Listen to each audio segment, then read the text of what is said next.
that the shoot interview guest is Steve Rude. Morning Kings. Should be a fun guest. I was going through getting notes together and stuff for him. Man, his art's good. Oh, yeah. Oh, yeah.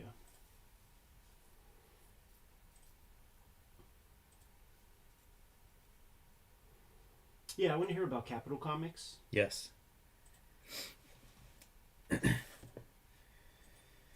Yeah, all of it. Comics. It's it'll be fun to hear about first also. Yeah. Just because like I don't know that we've talked to too many people. I know like Shaken was there, but I don't remember talking to him a lot about first. No. And Nexus was there a long time, like 80 issues. It's pretty nuts the run they had.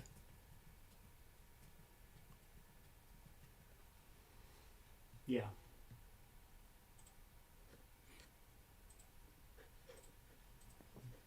Yeah, I got every Steve Rude issue.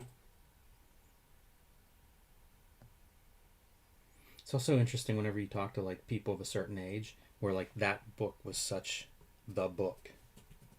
Right. Yeah, like the Wayne generation. Yeah. But it makes total sense. We're talking with the Wayne generation guys because Matt Wagner's a part of that. Yeah.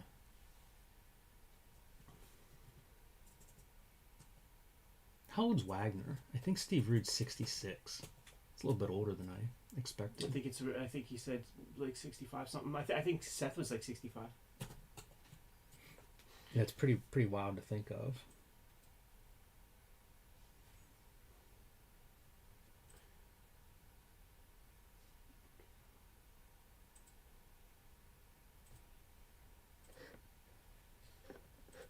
Because you do kind of look at these guys at that age, and like in my mind, it's kind of like, what's left? What's on the bucket list? What's the dream job that you haven't? What itch haven't you scratched yet? Yeah, that's a rude question that I have. Definitely. Of like you drew all the characters. Like, what characters have you yet to explore? Is that even a thought in your mind anymore?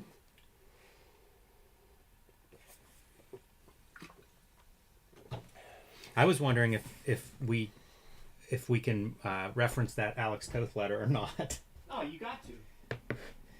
Because I'm curious about if that motivated him at all. You know, like he seems like a guy that was really good and then almost went to another level in terms of like life drawing and just like continuing to push it. Yeah, no, of course. I mean, listen, I'm not being shy about the questions anymore. It's like if it's on the mind. That's true. That's the way to do it. Like you got to, they can answer it and not answer it. Fair enough.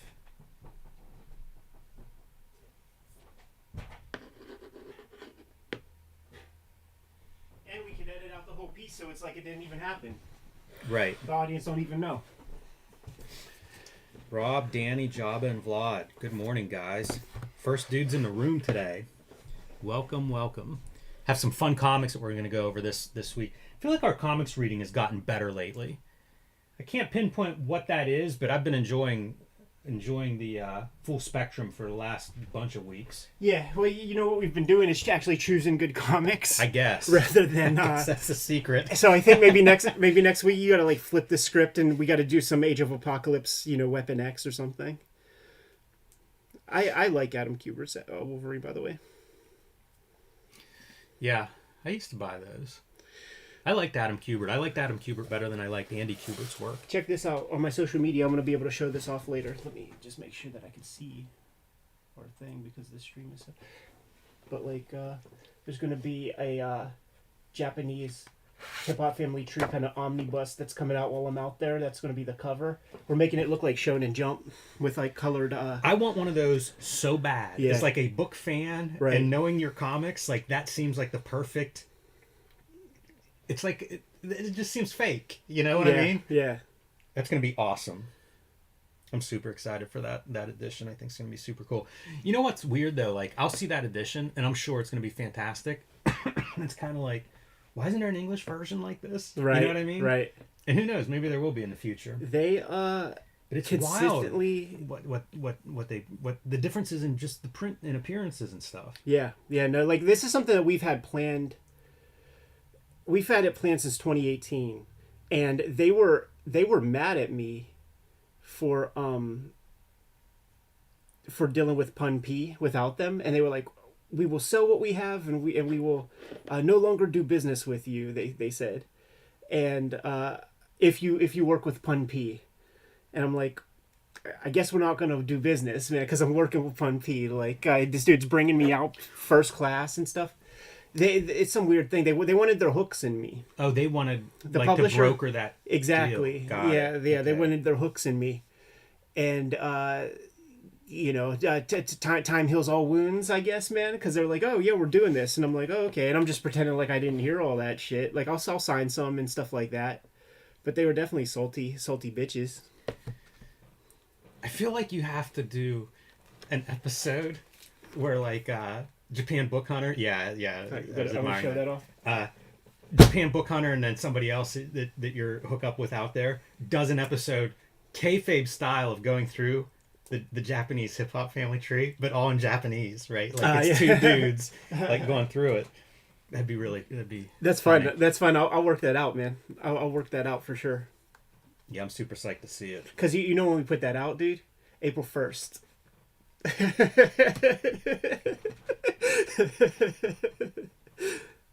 It's crazy to think of like 2024 is almost here. Yeah, this was a speedy year, but you know what else is kind of crazy, dude? Is since I've been back from Japan in like mid-May, I drew 85 pages. Yeah, that's wild. Yeah. I think I've drawn 3. I just am in this mindset of like maintaining a blue collar work ethic, whether you have to or not with the comics, and I think that's how you have like the maximum success. Because there's ways to go. Like I'm not Klaus, so I can't be putting something out every 5 years. Yeah. I'm not that good, and I know it. I'm really impressed with how that book has been received. Right, because it's not far from like Wally Gropius in certain ways, where it's like a lot of comic language, but it's also has that other stuff that is that it's the Lynchian stuff. So like, it's. I'm happy for everybody involved. Yeah, Readers, no, of course. Klaus, of course, everyone.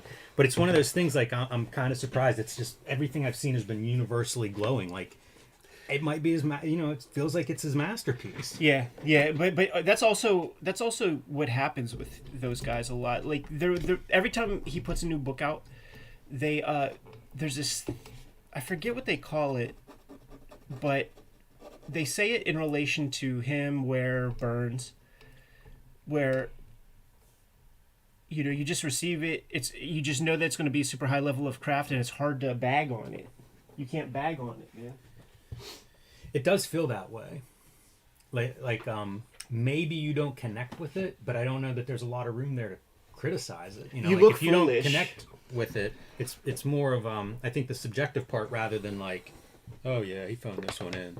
Yeah, it's an absurd statement. Yeah, where totally. those guys are concerned.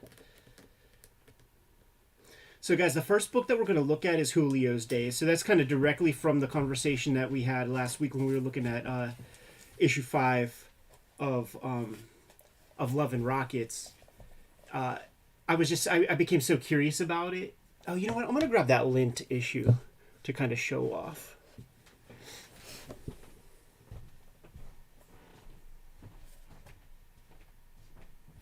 Yeah, and what we need you guys to do is blow up this video so that we can do more Gilbert Hernandez books. Because he's done so much different types of stuff, and I'd like to look at some of his more genre-like stuff also.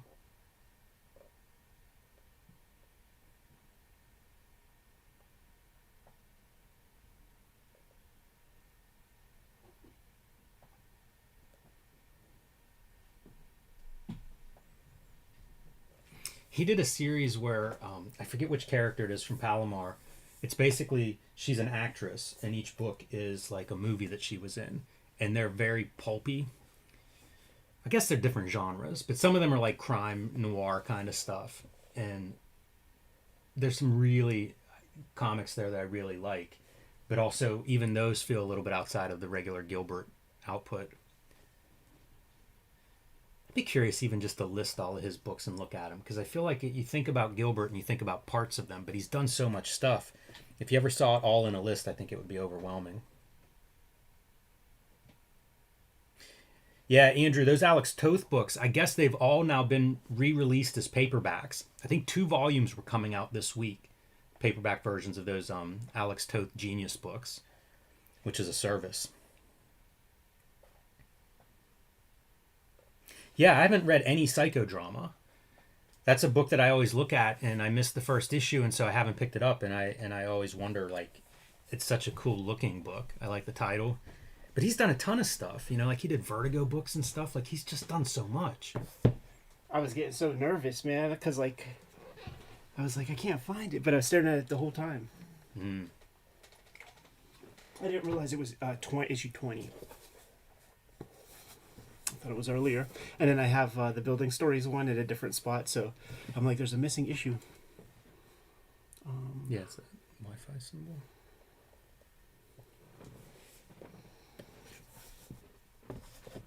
Yeah, so Julio's Day. And I'm going to stunt this a little bit whenever we sell it.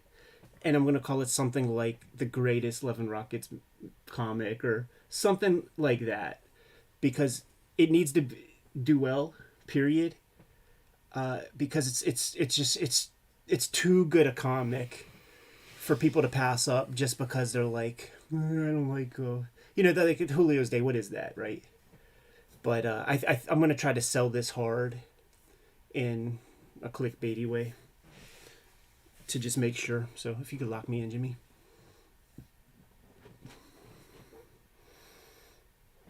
Kayfabetober prompts. Maybe those are in the other room.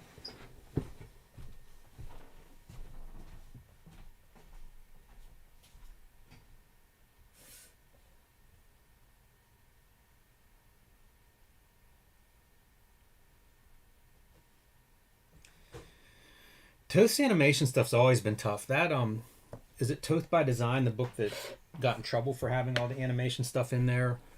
That book went straight through the roof in terms of pricing quickly. And I don't know, man, the Toth animation stuff just always has had a big audience. Oh yeah. Yeah, I think it's like an early viral thing where like the dudes at Hanna-Barbera were fucking making Xeroxes and sharing them and stuff.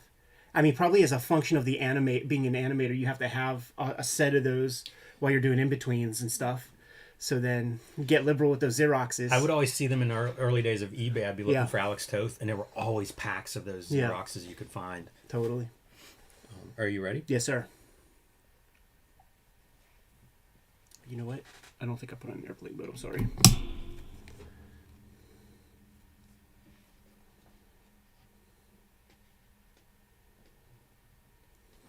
I love that those hardcovers sold out enough that they're doing paperbacks. Right, It's a good sign. It's a sign that, like, the family is active and stuff, because like that's really what it is like His daughter wrote a biography of him, and I haven't read it. If any of you King Kayfabers know what I'm talking about or have read it, I'd be curious your thoughts.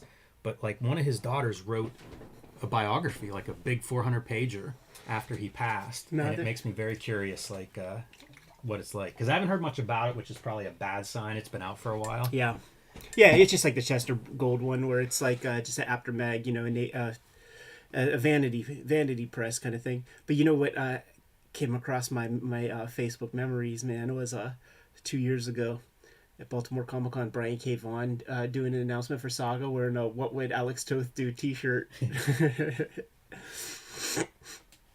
All right, I'm good.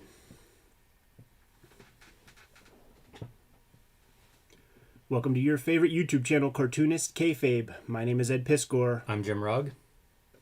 Actually, welcome to your favorite YouTube channel, Cartoonist Kayfabe. My name is Ed Piscor. I'm Jim Rugg. Got a good one for you today, but first, a couple pieces of business.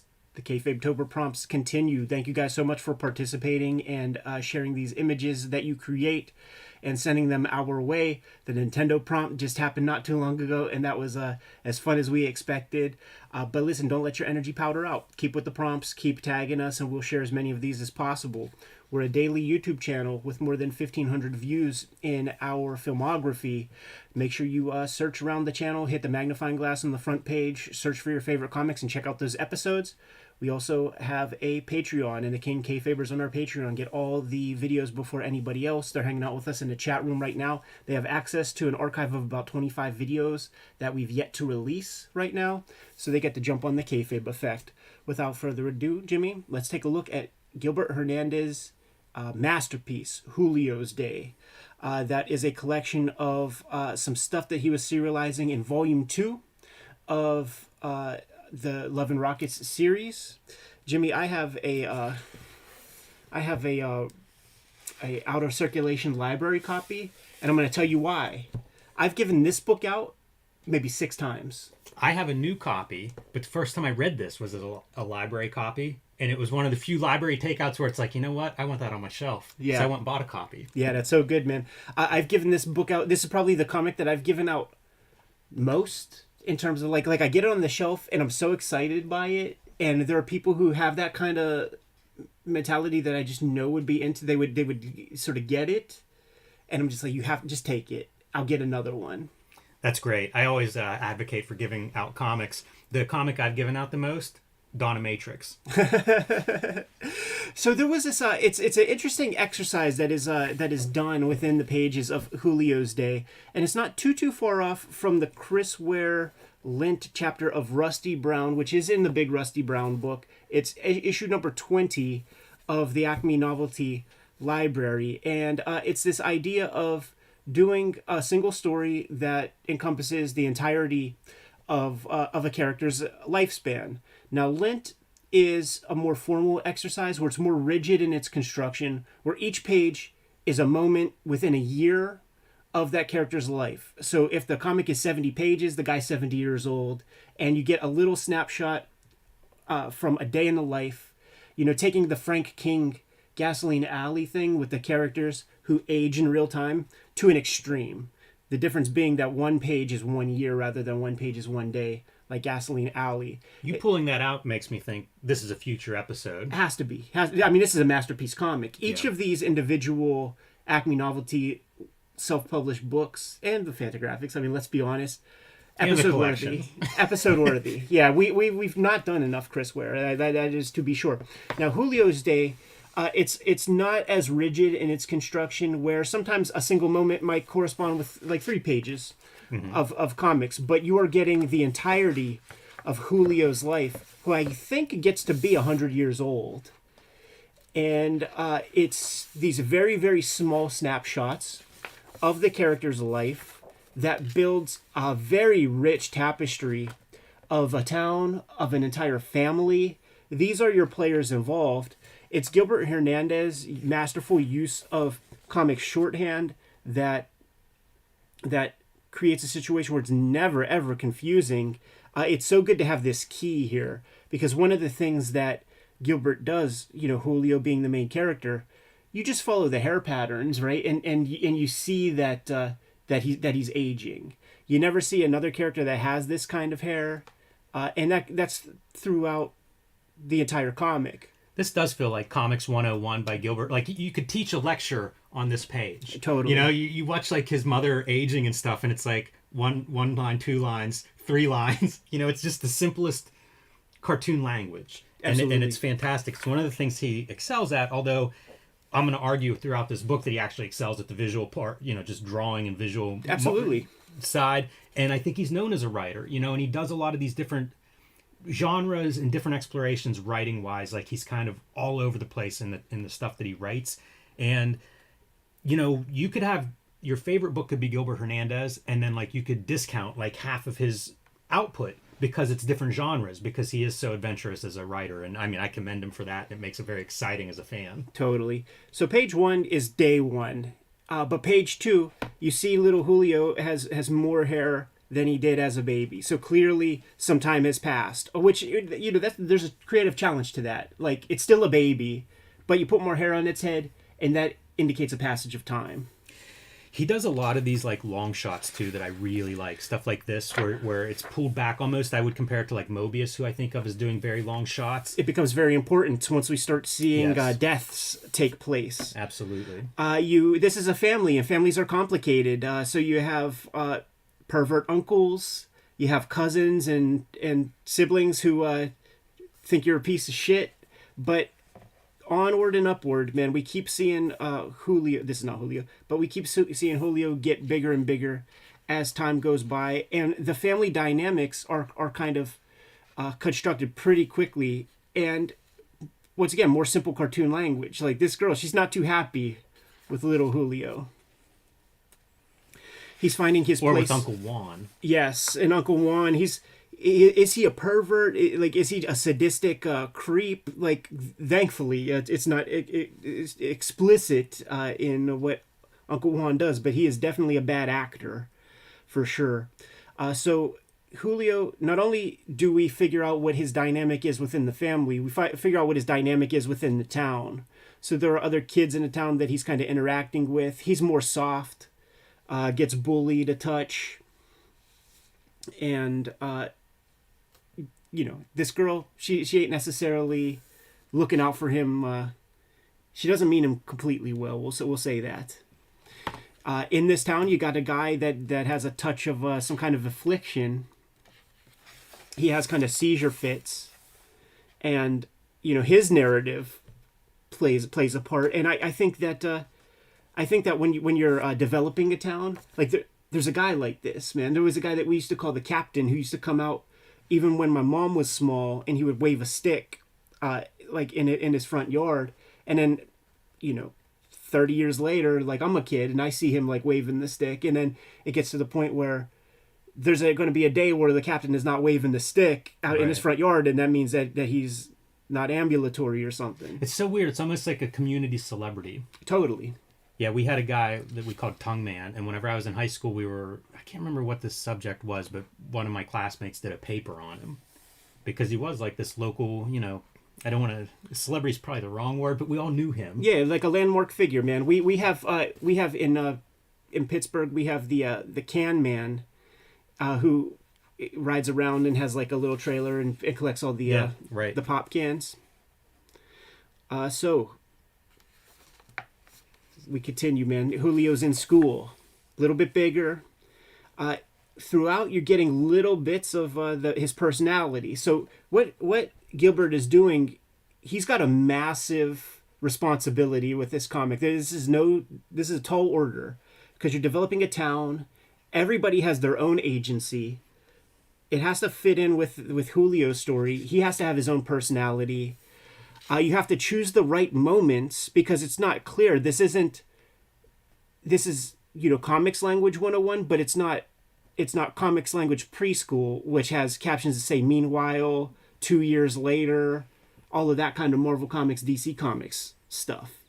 Yeah, it's almost like Palomar, but as a family rather than like a whole town, even though we get some of the town in here and some ancillary characters around. But it's almost like a more focused version, maybe a smaller cast. Totally. Time being a bigger piece maybe, or something like that. Soft little boy appreciates the birds up there. This is a brutal scene. Like reading this, it really felt like something to me. Totally. Because a couple of things happen as we go through this scene. One is these guys are bullies. And, easy to relate to, understand that. But they're bullying Julio in a lot of ways. Destroying his book from school that the big production was made about. Keep this book intact. You're trusted with this. That unlocked a core memory, because I remember when the government issued textbooks would come out, we would have to look at them just like you do when you rent a car and note dings and graffitis. Yes. Because if more gets added to the book and it's not kind of accounted for, your mom might have to pay $40, and that's a chunk of her fucking paycheck. In my neighborhood, like, you are in trouble, and your family might be in trouble if they got to shell out money that they don't have for these books. So that unlocked a core memory that I completely forgotten. It's handled well here. It feels very stressful, It seems like Julio cares about it. It's easy to recognize that. And so that's one piece. Then the other piece, as we go further through, is physical abuse. Julio goes on, and I don't want to step on it before we get there. It's all good. But the final piece, then those birds that those bullies started out tackling are added to the mix of like Julio's kind of like super traumatic day, and just awful. Let's suffer more indignities. Now you're going to get beat up at home for being a soft punk. at school. So you're getting it from all angles. Yeah, and Julio's somewhat vanilla throughout this. It's almost like he's kind of our guide into this story. Yeah. You know, like a lot of the characters that surround him, siblings and aunts and uncles and townspeople, a little bit more colorful than Julio. You know, like he's just kind of our guide through this 100 years. Yeah, he's the interlocutor character. There are two characters who are on every page, and there's a touch of humor with the other person being Julio's mom, who outlives Julio, and he gets to be 100.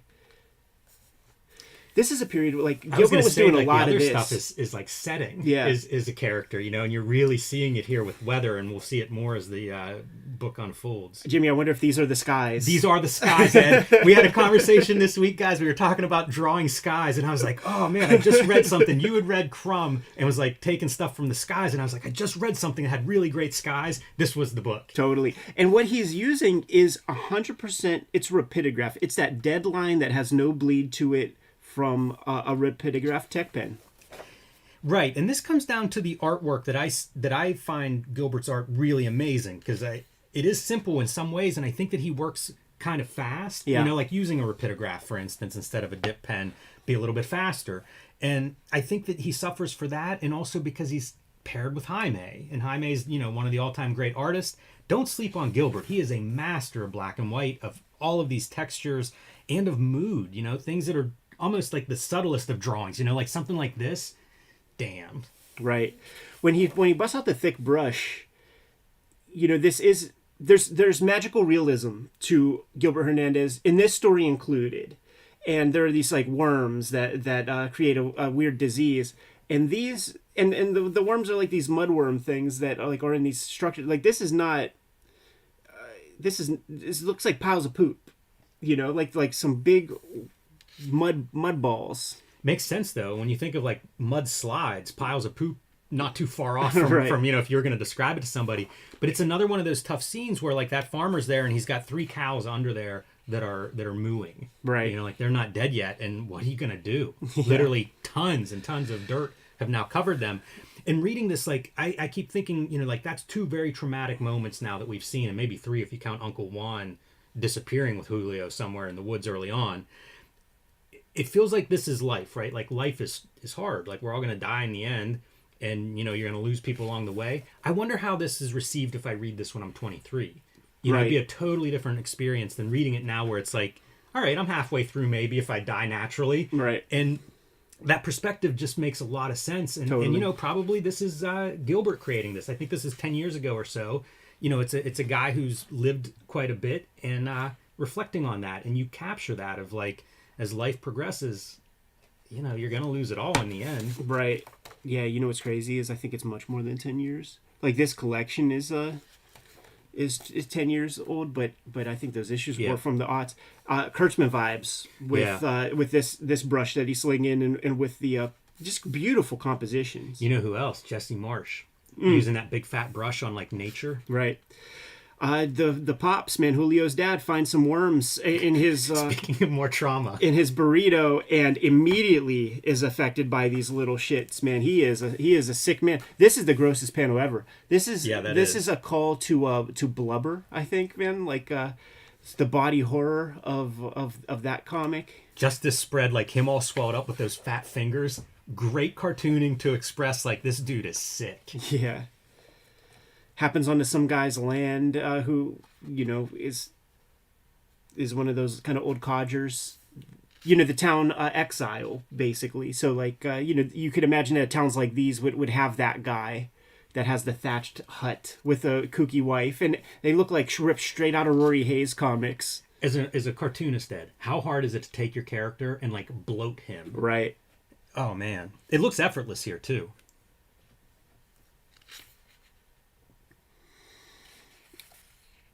They get the swelling down a bit, but he is not unaffected. It carries on through life, and it turns out that it becomes kind of hereditary. Like he passes on the worm to his family. Yeah, and those people that help him that he stumbles into, the wife suggests that it's his wife was poisoning him. Right. Which is not the case, but it's funny to see that kind of paranoid worldview put on top of it. The pop's getting Oh. more and more jacked up along the way, and then kind of like getting better, probably passing out for some time, and then finds his family. Look at those white silhouettes, and we know who they all are because it's been established. You don't need to draw anymore. We know exactly who they are. There's that hill again, that very, very important hill. Becomes such a, we recognize it so strong as like his home place. He's going to live there this whole book, and it becomes more and more, a piece of the storytelling. This is great, those 3 panels to me, because you get the distended belly, and I feel like this is roadkill swelling up in the sun, but you also get the time passage of sun and moon. Yeah. Great cartooning in that sense. No words, 3 panels. I don't think you could tell it more efficiently. So our fella that gets the fits, he's going off to war and looks handsome. Does he not look like Barefoot Gen manga types? Like, there's manga in that face. Dude, that whole panel kind of has it, even with the little kid faces. And the writing of the story has manga vibes to it. It's traditionally set up with, the American grids and stuff. There's not the hyperbole of Shonen Jump, but the brevity of the dialogue and the way you could breeze through it. This took me an hour to read. Yes. Makes me wonder if he's reading a lot of manga. I mean, those guys are famous for like reading kind of all kinds of comics. Makes me wonder if some manga crossed their path at some point around here. Gilbert is a guy who utilizes dark humor, we'll say then. And there are some great bits of dark humor in this comic, man. There's the a little foreshadowing, right? You got Julio and his like little bumpkin buddy. This is another piece that Gilbert does often in this comic, where you have the white-haired person, the blonde, and you have the brunette, so that you could easily tell certain characters apart. It'll happen with age after a while also.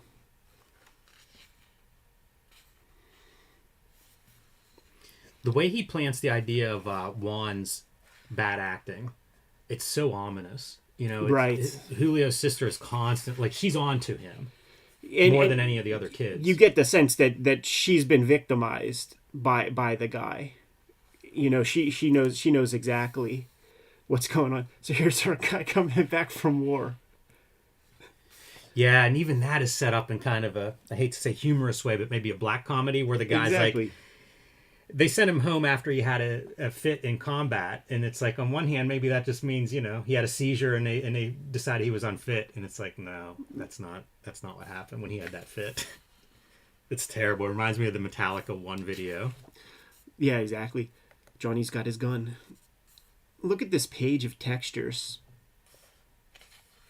Just fascinating.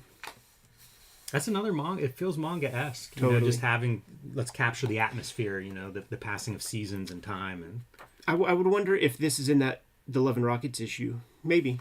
Yeah, it could be. But it would make sense if you were trying to keep your page turns a certain way. Maybe you do have to put a page here or there. But it's good for the idea of the theme of the book, just this passage of time. It's another way to show that. And there's a lot of those. You could go through this book and count those. Like that sun-moon transition. Right.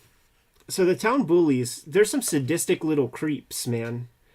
That's kids. Of the Harmony Korine class of kids, I would say, though. Because they're taking the town gimp and taking his clothes off and taking him out into the woods. Or maybe not. Maybe they're just happening upon him and the guy's trying to escape because he can't talk.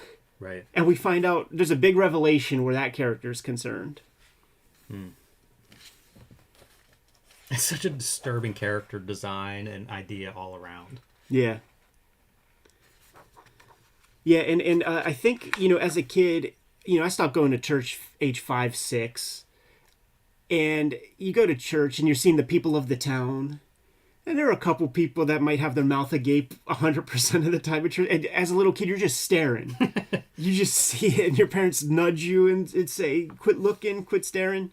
There's Dad. He's clearly affected by those damn worms some years back. And you notice, more gray in the temples. He had pure black hair earlier. There's some more salt and pepper built in there. And this is the last time you get to see him. And he is now officially, when we think of Dad, he is just this little cross that's on that hill. What a behind the house. Gruesome depiction of his passing. And I feel like that's stuff that I would see as a kid, like an old person who was expiring, great grandparent maybe, or uncle or something like that, and maybe with some medical ailments. And that's there's no dignity. It's not pretty. There's no dignity whatsoever in it. You know, and his whole family, they're like staring. Like you talk about the person at church with their mouth open. It's not different than what's happening here. It's just this is a loved one that's, you can't really not see. Great rain effects too, where the house is just like washed away in the brush strokes. Right. Julio's older now. He's got his little pencil mustache. And we could stop here and just be amazed at the evolution physically of Julio in the story so far. Right. Because it's, I think of it as like animals, whenever you see them as little, like baby animals versus like the grown-up dog compared to the puppy. It's such a contrast, it could almost be two different beings. And you get it with Julio here. Absolutely. He's got his friend too. And they're, spoilers on a 10-year-old collection. He's a closeted gay dude and has feelings for this guy here who may or may not be a gay guy as well. And upon a second reading, like you kind of see all the hallmarks. You see all the affections towards the kid. There's Mama getting older. You should comment too, like this storm has basically wiped out their crop. It's an agricultural community, at least these characters. That's how they're making their living.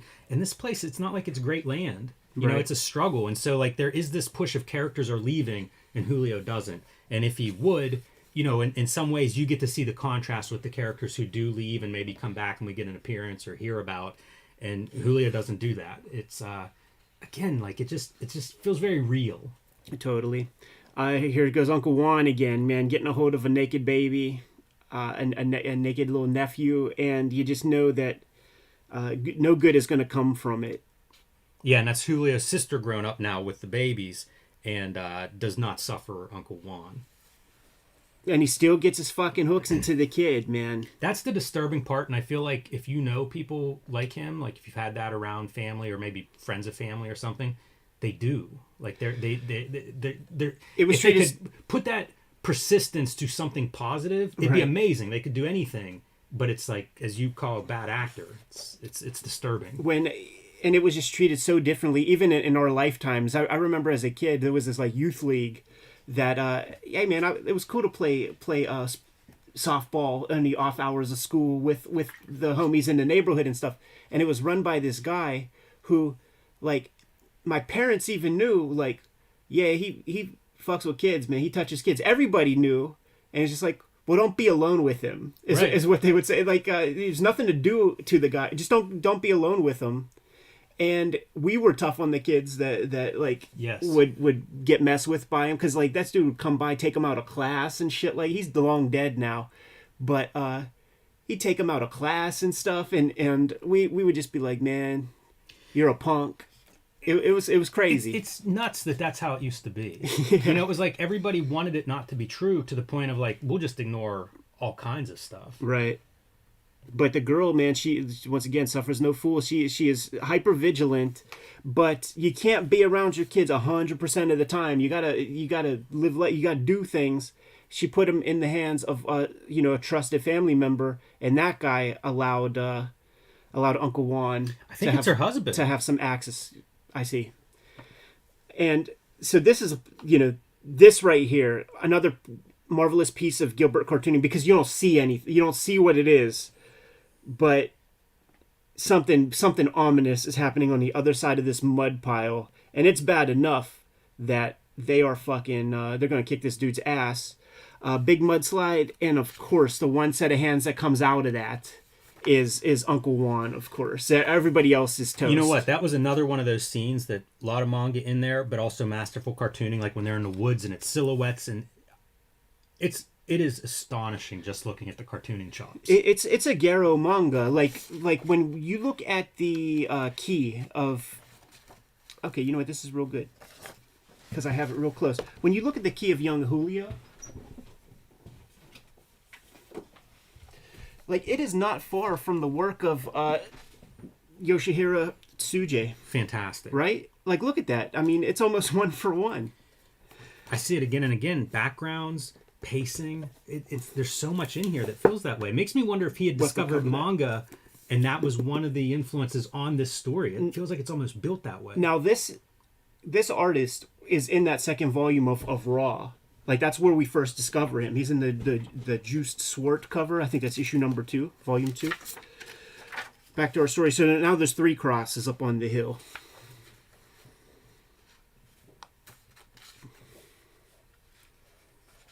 I couldn't get over this comic, Jimmy. Like checking this thing out this past week. It made me want to like put it on my bucket list. Like I got to do one of these. I love it so much. And again, all these moments of just sublime artwork. You know, the almost misty, where you see that hill in the distance, but the white underneath, it's just that mist coming off, that fog in the morning. Right. This is another. So much of this rings so true. You know these people. You have your own analogs in your life. I have friends this exact way. Julio's coming up with this kid, and the little freckle-faced bumpkin boy. He's talking all this big talk about what he's going to do, how he's going to escape the town, how he's going to accomplish all this other stuff. He's not going to be like his parents. He goes nowhere. It's all bluster. And then Julio's younger brother, Benjamin, who's been an interesting contrast to Julio throughout. You know, like he was the guy who's taken money from the bullies and giving it back to the kids that stole it. Very kind of personable character, much more influential than Julio in a lot of ways. He's going off to war now. And we're going to see several wars throughout this book because it's 100 years. Right. There were a lot of wars in this time period. Yeah, that first one, we were talking about the Kaiser. So that was World War I. We're going off to World War II now. And what do? You're going off to war. Let's remind you what can happen there. Right. You know, this is if you own a motorcycle, you get to hear about how everybody knows the person who crashed and died on their motorcycle. Right. And there's Mama. Yeah. You know, even in 42, she's old as fuck. And then there's that one girl in the town who's like what do you call it? Like a Florence Nightingale kind of character, who goes off to war, like pays her own way to just be a nurse or something. And she says it in the very beginning when they're in school, and it's what do you want to grow up and be? And she wants to be a nurse. Oh, that's cool. cool. And it makes me think, you know, like there are like almost the way you're wired for certain professions. Like I could not imagine being a nurse. Blood makes me squeamish. For 1,000 reasons, I would be awful. But there are other people I know who it's almost like a calling. Every school crossing guard's a fucking narc. They grow up to be some kind of narc. Every hall monitor. I was going to say they were a hall monitor. Yeah, fucking narcs. Yeah. And yes, you too, if you were listening to this. Some new textures that we haven't seen of these like cloudy, night type skies. So you're saying that Gilbert Hernandez is a climate change guy? I'm saying that dude gets every mile out of the brush that you could possibly get.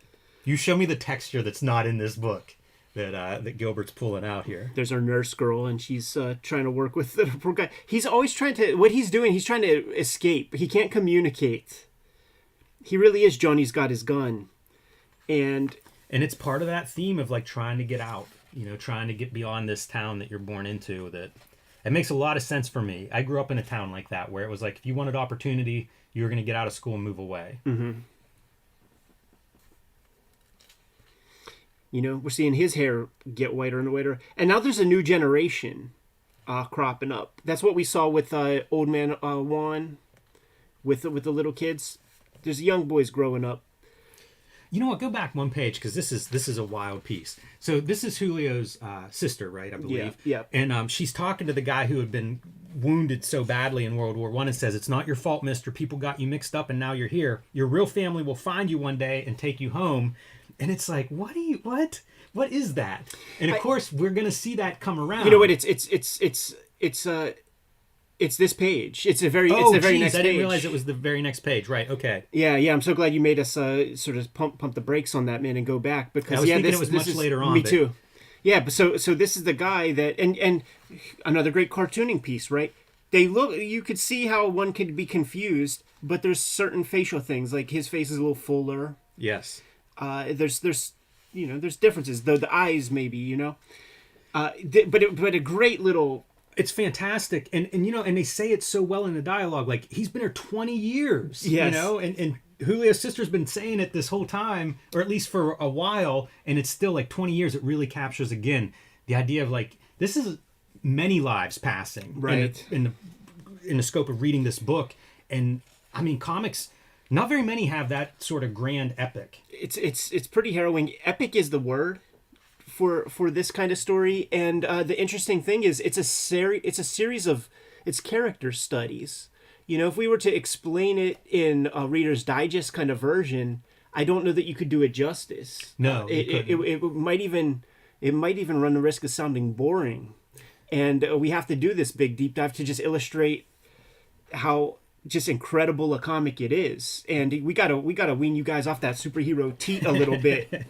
But you know what? I stand by that part on that intro page where I said, you know, you could teach a class on this, because what this is give all of your characters agencies and arcs and treat them all with this kind of dignity of having, what is their story? If we're going to cover 100 years, many of these characters are going to be born and die in that span. Treat them appropriately. Yeah. And I guess this is the sister. You know, she caught a little bit of the gimmicks from her pops. Now she's buried up on the hill right next to him. Yeah. You see now Benjamin and Julio have both losing their hair or lost their hair. Right. And Ben is got the dad disease, man. That's another brutal, gory scene. There's our Florence Nightingale going off to Korean War this time. So now we're able to tell the passage of time by which war. That's one of those strokes that I wonder if that's something that because it makes a lot of sense. Is that something that Gilbert kind of builds in early on in the construction, where, you know, another piece of telling the passage of time is the wars, because it's like you said, it's built in with the girl early, and then we get to see it all the way up to Vietnam.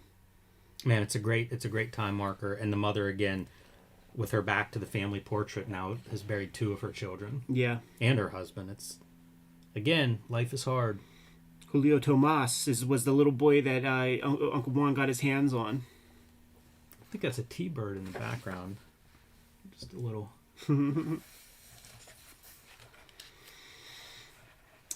Now we got a conspiracy. We got some intrigue and stuff happening, man. Where we have Julio Tomas, man, with is this the sister?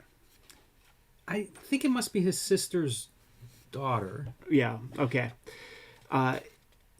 She's setting him off to lunch, and you're curious, right? Because like he's going to lunch, but he's given a lunch, and he's eating at a taco place. He takes the lunch to another social pariah. See, we saw the pariahs earlier. We saw the exiles earlier. It's almost like there's a new guy taken up in that little shack, and it's Uncle Juan. And Uncle Juan is he's that, you know, that stuff that like you hear the cops talk about whenever they have to talk with these like sick fucks who is making excuses for his bad behavior and shit. And Julio Tomas is rolling with the punches. And you're like, wow, he's sympathetic to this old fuck. But guess what? He's not, man. Those Chekhov's blue worms, don't build them into Act 1 if they don't pay off some point in the future. They got the best of Uncle Juan in the spirit of Mom, who passed. Yeah, and you see daughter now visiting Mom's grave and saying, we got him. Yeah. He's not going to hurt anyone else. Wow. Time passage with fashions. You know, it's the hippie era. Our girl's going off to Vietnam now. And we see, dude, the age is starting to show on our guys. Julio, he's getting a patchy mustache, like a little gray in the temples. His little hillbilly friend got some lines on his jibs. You know what's disturbing is we have him saying, my grandkids are ready to enlist, but since they're 4, 5, and 7, the war will be over by then, I hope. Afghanistan was 20 years. Yeah. You know, those kids could have been 20, 24, 25, and 27 by the end of that one.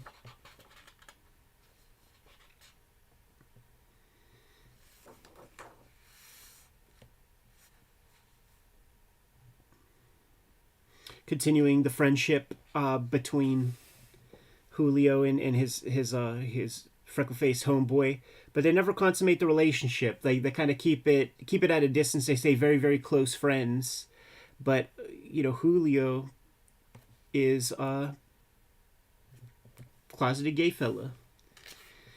Yeah, and it's a really painful bit of dialogue that his friend puts out there. The only thing I ever did right was get married, raise a family. If I had stayed a bachelor like you, I would have died of loneliness for sure. And it's like, How do you think Julio's feeling right now, buddy? That's people do that all the time too. It's one of those great observed kind of bits of dialogue. Right. Because people do it, they don't think about it at all. Yeah. And I'm guilty of it as well, but it's a very human thing. And there's Julio at the passing of Tommy, I guess. Really sad, man, completely beside himself. That essentially the love of his life that he was never able to express or anything. I mean, Tommy's a straight guy. Has passed, so that's like one of those very harrowing, sad things. Now we have that kind of thematic transition, right, where you have old man Julio. You flip the page, and then you have his young counterpart, basically a little nephew or a great grandnephew or however you call that, kind of growing up.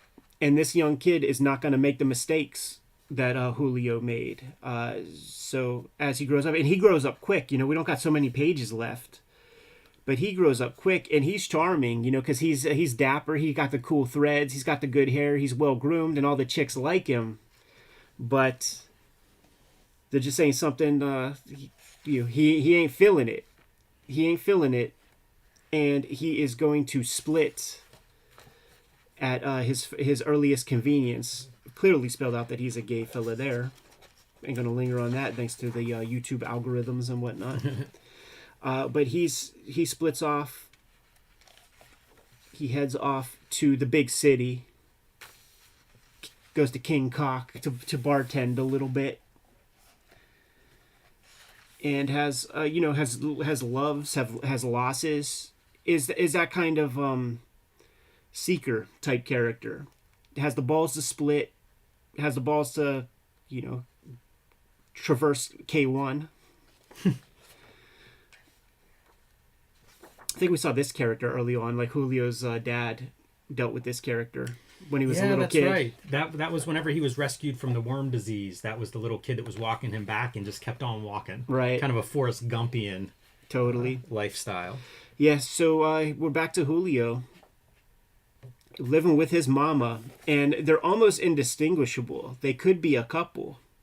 Now, once again, this was something that you may remember growing up was the single guy who's living with the mom, taking care of the mom that everybody says is gay and stuff like that. Like there were plenty of those in Homestead growing up. I knew those, and also like the single woman who basically moved in to take care of her parents. Yeah. And one passes, and you end up with this like multi-generation of two older people. A parent and a child, and I think in most cultures that's very much the norm, but it is always unique here in the States. Yeah, it's I think one of the darker aspects of our aging in this culture. Yeah. But there goes Julio, man, just becoming a waif, very skinny, and then our gay kid is coming back, and kind of reads the riot act to Julio. He knows that Julio's gay, and it's the first time that it's ever explicitly mentioned when they have some interactions. Yeah, it's interesting. You see Julio, stop talking filth or you'll have to go. I don't know if that's not addressing his true nature or whatever, but I think it's also reflective of like, man, 100 years ago, I'd be beat to death for that, Yeah. And I mean now too in some places. So it's interesting to see that generational differences. Right, totally. And then we sort of end the story the way we began, which is that thing that you hear about often, where there's the regression to childhood or babydom. You need somebody to take care of you when you're a certain old age, in the same way as you did as a kid. Very explicit. Like we discovered that Mama's still around, and she's 113. We have our a little shrine to our nurse lady, so we're wrapping up that arc. Yeah, she died from too much diet soda pop in Kuwait. And look at Mama with her son in the same bed. The phantoms of 100 years of family there. A solitary crucifix above the bed. And Mama ushers off Julio. We end. You see the reverse from page 1. Almost like it started. That's how it ends. What a masterpiece! It is incredible. It's such a literary consciously literary too. You know, like you see these themes of going away and home and isolation and all these different choices played out by several of these characters across generations. It's a remarkable book. One of the great graphic novels that I have read. Absolutely, man. We looked at Love and Rockets 5, and it kind of came up in casual conversation. I think those first 50 issues of Love and Rockets were building to this place where Gilbert was able to accomplish a story with this kind of gravitas, this kind of magnitude. You run the risk of pretense trying to do stuff like this. With almost any kind of work, you run that risk. And Gilbert, plenty of pages under his belt. I've always noticed a kind of like lack of self-consciousness with the artwork. He will allow himself to kind of go wild with some of the designs and pieces that he would draw. Just incredible comic. You're better for reading it, and the thing is, you read it once, it sticks with you forever. You will never meet somebody who says, I think I read Julio's Day. I don't think that that's possible. Yeah, and you talk about avoiding pretense. It reminds me of A Drifting Life. Yeah. I remember reading that, and like big moments would happen and we wouldn't linger on them. The next panel would just be whatever happened next. Life goes on the next day. And I remember like reading that. I think we even used to talk about this. Yeah. And it felt like the emotional part of these big moments would be inside of me, because it was like, I need that on the page. Why are we not lingering on this? Why aren't we making it a bigger panel? And Gilbert does that quite a bit in Julio's Day. Characters die, they go off to war, you know, giant things happen, but there's never like extra weight placed on him. And I think that's one of the ways he avoids pretension. Well said, man. You good to go, Jimmy? Yes. Great book. Yeah. Great choice. Good read. Good talk. Get it. Julio's Day. Fantastic. Yeah, I've given this hardcover away fucking That's half really dozen cool. times at least. It is shocking to me whenever, again, I was saying before we started, if you were to write down, like if you looked at a list of Gilbert Hernandez's bibliography, Yeah. it'd be stunning. It'd Sure. be just unbelievable that one person's output could be this high and also so many high quality pieces. Right. Next up, self-loathing comics. Crumb and Aileen, rest in peace. How about that? Mine is more beat up. Mine might be a later printing. I think Oh, it's yeah. a second print. Yeah. There's some stuff to say about that. Lock me in, Jimmy. We look good on the camera.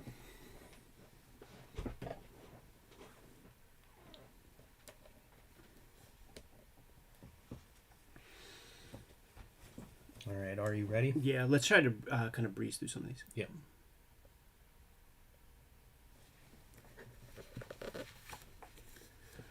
Welcome to your favorite YouTube channel, Cartoonist Kayfabe. My name is Ed Piscor. I'm Jim Rugg. Cartoonist Kayfabe-tober is upon us, and these are your drawing prompts. Do not run out of steam, and make sure that you tag us in all of your drawings so that we can share and retweet as many of these as we can possibly do. The channel is a daily comic book channel, and we have more than 1,500 videos in the filmography right now. We might have talked about some of your favorites. Give the channel a search, hit the magnifying glass on the front page, search for your favorite comics, check out those episodes. We are also brought to you by the Patreon, and the King Kayfabers on the Patreon get all the videos before anybody else. They're hanging out with us in a live stream chat room right now, and there are more than 25 videos that have yet to go live to the public that the King Kayfabers have access to. Without further ado, Jimmy, let's take a look at Self-Loathing Comics by Robert Crumb and Aileen Kaminsky Crumb. Jimmy, this is the first Crumb comic that I bought straight off the rack when it was brand new. Fascinating. The Crumb documentary was fresh out. I got a bootleg from the Woodlawn Flea Market of Crumb. I used to rent, would it be Carnosaur 2? Just for the trailer of Crumb. I really believe it was, maybe. Or no, Carnosaur 2, because that's Corman. That would have been the Fantastic Four movie trailer. I forget where, but I would rent a shitty movie just for the Crumb documentary trailer. Great. That's fantastic. I love that you got this when it came out, because that's a different reading experience than buying this stuff later. I bought this later. I would have bought this, I don't know, 5 or 6 years probably later, maybe even later than that. And when this stuff is published, you lose it. You know, if you don't read it at that time, it does change, I think, the way the work is kind of read. So I couldn't believe this cover. The amount of craft on that cover, you know, like forgetting and discounting all the color that you see on there, man. Just the manic line work just fucking blew my mind. I could not get over this guy. And it's been a while since we've looked at a fresh Crumb, so we do have to let the people know, man, that you will get kicked out of the Pacific Northwest if it's discovered that you have Robert Crumb comics in your long boxes. So send them to PO Box 3071, Munhall, PA 15120, and you can stay progressive with your friends and all that entails. Jimmy, let's crack this thing open. And what this comic is, it's a really fascinating document. Says it right at the top. Expose details of Crumb's everyday life. Yes. And Aileen does the back half. Robert does the front half. There's a great centerfold where they kind of mesh and get kind of dirty laundry. But it's a Rashomon kind of story where I think it's the same day in the life, because a lot of the same stuff is exactly talked about, and you get to see it from Robert's point of view and you get to see it from Aileen's. And I'm going to tell you something, Jimmy, like reading it as a kid and then rereading it now, Aileen is giving you the template for interacting with like romantic partners and just females in general, like the stuff, her concerns and stuff that she puts on the page. If you pay enough attention as a young boy to that stuff, like you sort of know what you're in for in a lot of ways. The inside covers are jam covers, so it's kind of like the old dirty laundry stuff where Robert would draw himself, Aileen would draw herself, and they're kind of going on with their day. Panel 1, why don't we dedicate this book to Joe Matz? Yes, I was surprised to open the book and read that. Totally, man. They really dug Peep Show 3. And Joe Matz, that's that lack of self-consciousness when it comes to letting people know about all of his habits and things, which is something that, you know, it's interesting, the sphere of influence, because I bet you if we were able to talk to Joe Matz, he must have had some influence from Crumb and Aileen, because the first Aileen comic I read was in a issue Arcade before she was with Robert Crumb, and she's fingering herself and she's popping zits and she's taking a shit and like looking at it and talking about, like, you know, hitting it with like Q-tips and studying it like very, very open about you know, her deal. It's one of the fascinating things of reading this. Whenever you think about, I certainly know Crumb better than Aileen, but reading this is such a, I don't want to say tepid, but it's almost like Crumb happy. Right. And it's neat. I had some of this week because I had a kind of chaotic domestic week of just doing things around the house and stuff coming up. And a lot of that is in these pages. Right. But I also get that impression that, like, Crumb's really kind of at peace to probably as peaceful as he can get through this. And I kind of felt that myself this week. And it was interesting to read and just think, like, in a strange way, one of his braver comics. It's not as sensational. It's not as outrageous. It's not what he's known for. And I kind of liked it. You know, it's that gentler side of Crumb. But it's interesting to see him handling that auto bio of, like, slice of life. Yeah, we have a real fascinating dream sequence up front, and he uses different panel motifs. He uses a 6-panel grid with like a Mad Comics style splash panel, and then when we get to the domesticity, he's getting us that 12-panel grid, and he's done stories like this using the same 12-panel grid in the pages of Weirdo, and he's kind of done a comic in Weirdo that's very much like this, except that story, I think it might be a touch longer, and it's so much domestic stuff. And the whole joke with that other strip is like, I have to do all this stuff in a day. I do all of this shit, and then it's like the last panel is like I sit down at the drawing board and get started. And that's kind of what we have here. In that old Weirdo strip, the old Weirdo strip is one of my favorites of his. He uses all rapidograph at this level, and he's also using, you know, this is comic book dimensions, so it's not exactly squares, it's kind of weird rectangle, like a slight rectangle, but he's using his dip pen motif here. This pubescent Sophie Crumb is a fantastic character, in this comic because of her shortness in terms of her dealings with the folks, and it just feels full of hormonal rage, man. I bet the accuracy of the living situation is accurate. You know, I bet the bedrooms and I bet everything is. If you went to the house, Yes. you would see these things, man. It feels too legit. It's very cool seeing that part too, because you know about him. You know, it's one of the famous stories in comics. Trading is some sketchbooks for this chateau in France, and it's neat to see. Like, give us the tour. Right. See, it's pieces like this when Sophie finally gets up and just walks right by her parents and stuff. You could just tell that is we've been there. Absolutely. And then Robert kind of getting some French incorrectly, and then the girl shouting at him Yes. to like get it right, like, you are so fucking stupid, that type of shit. You know, the parents can do nothing right. Magnificent drawer.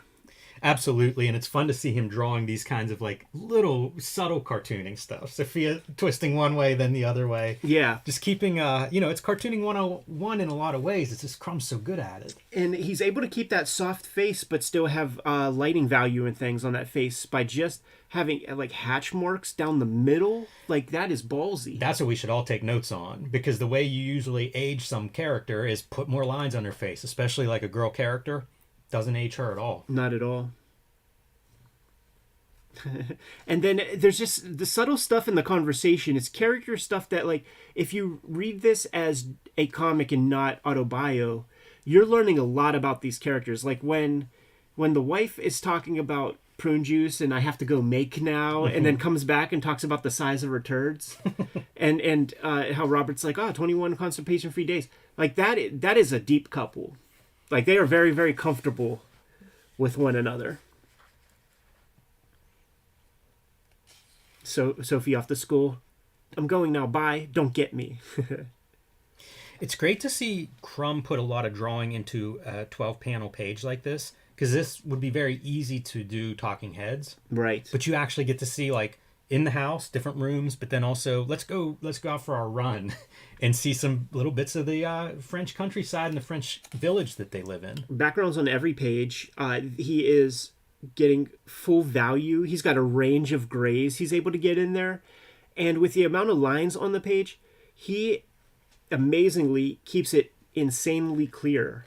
Once again, I picked this comic up in 94, 95, whenever it was fresh out.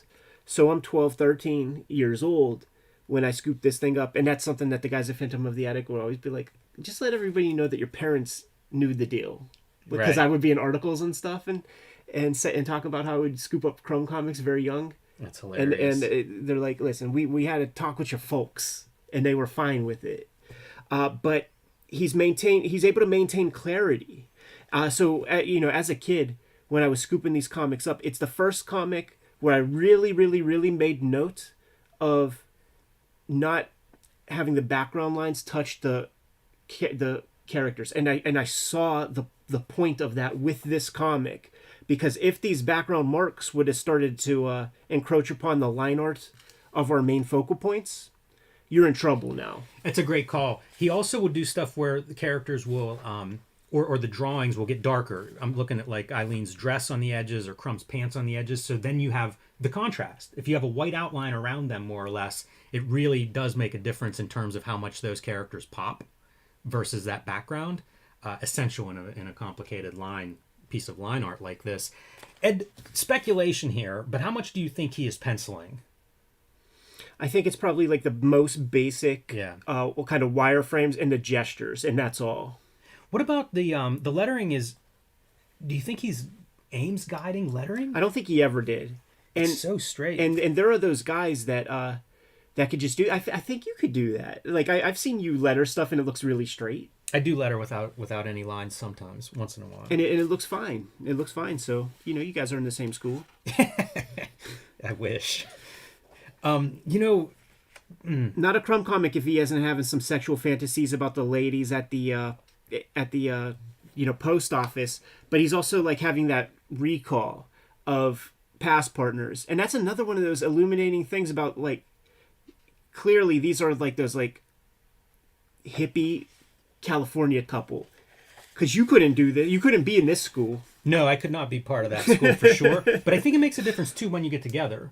I don't know about Eileen's background, but I think like Crumb was married before this, so like She was with Spain. yeah. So whenever you get together as an adult with another adult and you both have history, like I think some of this has to be accepted. Otherwise, they've got a formula for problems. They're an open couple as well. Like it's said in that documentary. The interviewer might be Zwagoff to Aileen is like, he's with other women. What do you think about that? And she says, well, I'm with other men.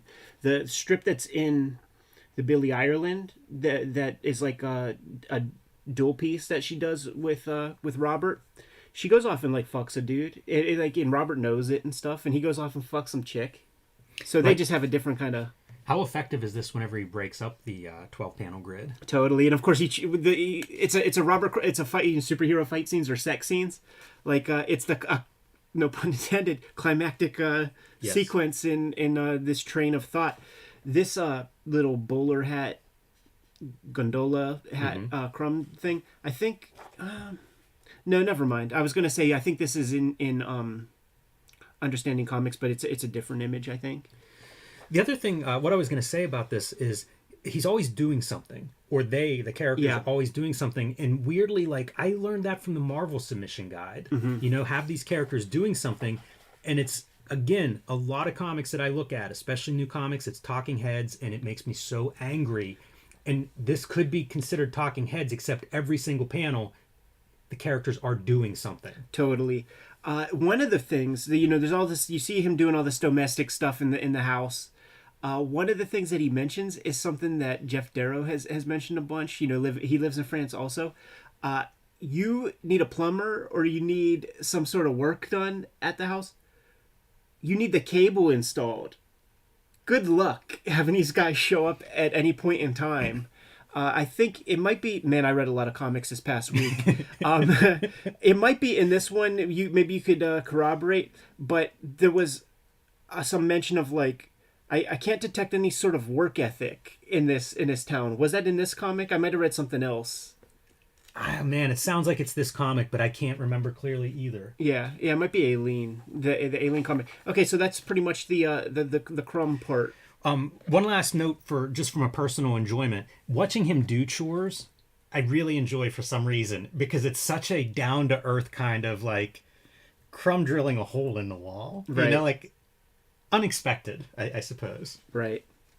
It's kind of great. It's self-effacing in a way. It's this mythic, legendary creator, and it's like so mundane. Flip the script, man, to the great 2-page spread. Seeing them do their little dual stuff. What's fun is there are pieces where you can see, if you got the discerning eye, who's doing what at all times, and you know what Crumb's line looks like, and then you know what her line looks like, and sometimes it'll be both.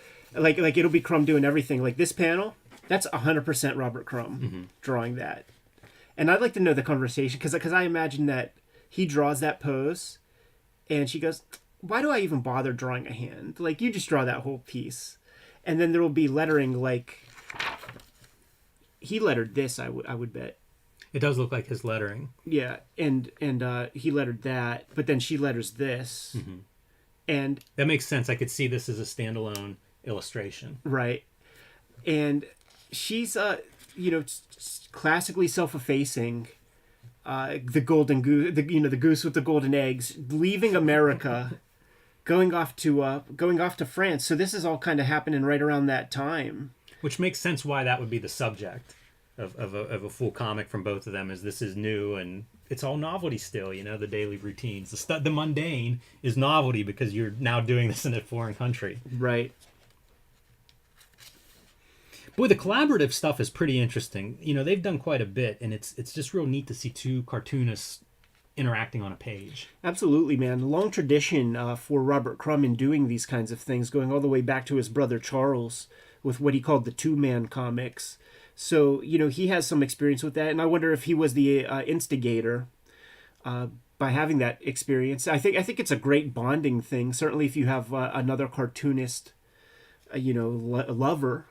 It could be it's very intimate. It's very intimate, and hanging out with people and drawing and stuff, like you and I've been in the game a long time. People actually get nervous about that. You know, it's a vulnerability that they have to give up. It's like, strange. I can't draw around you. But it is awesome once you get past that vulnerability part and you're actually in there, you know, Right. doing it. It becomes like a kind of great experience, and I can see how cartoonists get into that and want to keep that going. Playing the hits, Aileen is doing, man. She's putting her clear seal on, showing herself naked, showing the cellulite and varicose veins and stuff. But she goes extra. You know, I think that it's a lesson that was learned from a Harvey Picar, that you gotta allow for a kind of a warts and all approach to get on the reader's good side. You know, you have to kind of go a little extra and put yourself in kind of a darker light. And it's cartooning, you know, it's exaggeration, whatever it is the subject is, in this case, the autobiography. You push it a little bit. It's Wrestling 101 too. This is, but you know what, like these comics inspired the next generation that would be a little bit older than like your stuff. And I remember hearing, I think it might have been Rick Altergott. It was some like, you know, 80s, 90s cartoonists who were talking about like the navel gaze comics, and saying that they were the cartoonists were selling themselves as the hero with angels with a little bit of dirt on their faces. Yes. Yeah, that's the risk. Yeah. Very hard to do this stuff well. And it's so alluring. Like, you read it and it almost feels effortless. Hard to do it well. A lot of bad autobio comics out there. Totally. I wonder about her production process, because she is a trained artist. We went all through school, painter. I wonder if she goes from one panel to the next, knows that we're going to have 6-panel grids, and just kind of feels it free association. Having some germ of an idea, because, I mean, it stops abruptly at the end of it. So I don't know that she, you know, had much of a plan. I don't know that Crumb had much of a plan. You know, it's like, we have 12 pages, let's fill up some panels. They'll say stuff in their interactions back and forth, like, hey, you go get a panel or two done. Yeah, it's I like, man, that dog cartoon is really fun cartooning. Yeah. I like her art. It reminds me of Hernandez brothers in the sense of having two very close cartoonists and yet very independent stylistically. Yeah. She, I wonder how much someone like Rory Hayes kind of influenced her, because the marks that she puts down on the paper, they have that meticulous quality that you find in the best of Rory Hayes, using stipple. Yes. Stipple hatching, a very fine line too. So when you see these grays and textures, no shortcuts there. It's a lot of time. I imagine, you know, you mentioned the Crumb penciling stuff. I could bet that maybe she doesn't pencil with anything on this. Pretty straight on her lettering though as well. The line sizes vary. Yeah. But that could be a T-square too. And I also, another technique for people is you can put a couple of lines just to be almost guides, but not rule out every line, but it allows you to stay within a certain, you know, not to get too far out. Yeah, it's kind of like when you do the perspective grid, rather than like taping your paper down and always using a ruler to the exact vanishing point every time. You kind of stay within a set of lines and you'll be reasonably okay. It's fun seeing both of their interpretations of the other person within the couple. I enjoy that a lot. Yeah, I'm glad you pointed that out. And she painted the piece that's on the back of Complete Crumb Comics, the portrait. That's her artwork, and you kind of see a little of the shape of the face. But whenever she does him, he'll look a little different in most of the comics, but they also do evolve themselves. Yeah, I think that's so interesting, the way cartoonists see each other, the way they see themselves. It's so fascinating. You know, you talk about exaggerating certain parts, and you can really see it. You know, like especially like Crumb, I feel like much more grotesque whenever he's drawing himself versus her version of him. A lot of lines on the page. Like this lady is going hard. She always had that very kind of detailed style, so I don't want to put any baggage onto it. But I wonder if she felt the pressure of having to, you know, be alongside of Robert Crumb. I've, you know, in the recent past, I've been going down a Francis Ford Coppola Godfather rabbit hole, And there's a lot of stuff with Talia Shire, how, you know, she's the sister of the director, so that there's that Nepo baby elements, and how she felt the pressure to just give the performance of a lifetime to prove to everybody else around that she deserves to be there in the same way that Jimmy Caan or Marlon Brando or Al Pacino deserves to be there. I do wonder what might have gone through her head while she was doing this. You know, I don't know that it's on the record. It might be in some of the comics, but worth exploring. I think you see a lot of more attention to composition in a way. This isn't the best spread to do this example, but this will show a little bit. Is you see sort of like gray, black background, open, gray, black.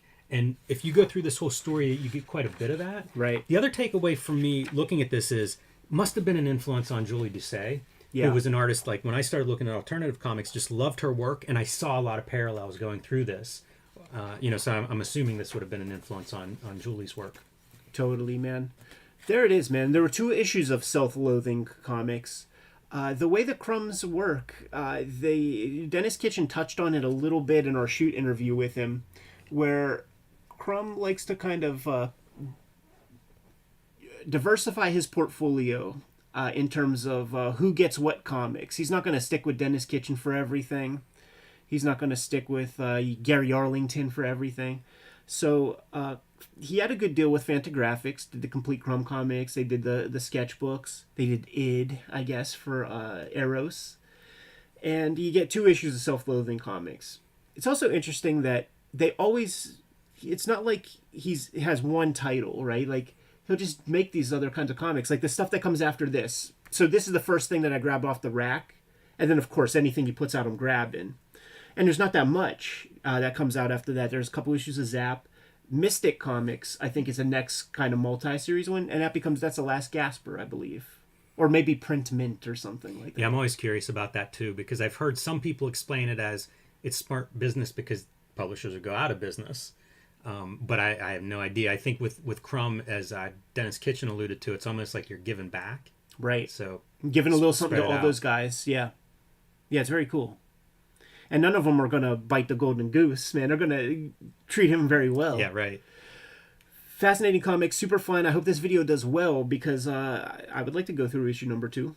The issue number 2 has Charles Burns and Art Spiegelman cameo appearances, and I think they draw themselves because they're coming to France. And I think Pete Poplowski, who I think colored this piece, I think he draws himself as Zorro. It's been a while since I read that one. Well, yeah, you have your marching orders then, everybody. Do well on this video, and we'll dig into more of these. Good to go? I am. Let's go. Yeah, this was a fun read. While I have the color out, dude, maybe I do Mr. A. Is that okay? Do you have a specific way you want to sell it or anything? No, I don't. Nope. Because then we could have color backgrounds. We're going to look at the very first Mr. A story from... You might want to put something in there, placeholder or something to flip open to that. That's probably a whole book to do a flip through at some point. Absolutely. But, yeah, I was surprised reading that story how readable it was. Yeah, we're going through the first Mr. A story by Steve Ditko. First appeared in Wit's End number 3. And I think we're going to have a good time with this conversation. I think we're going to have a real good time.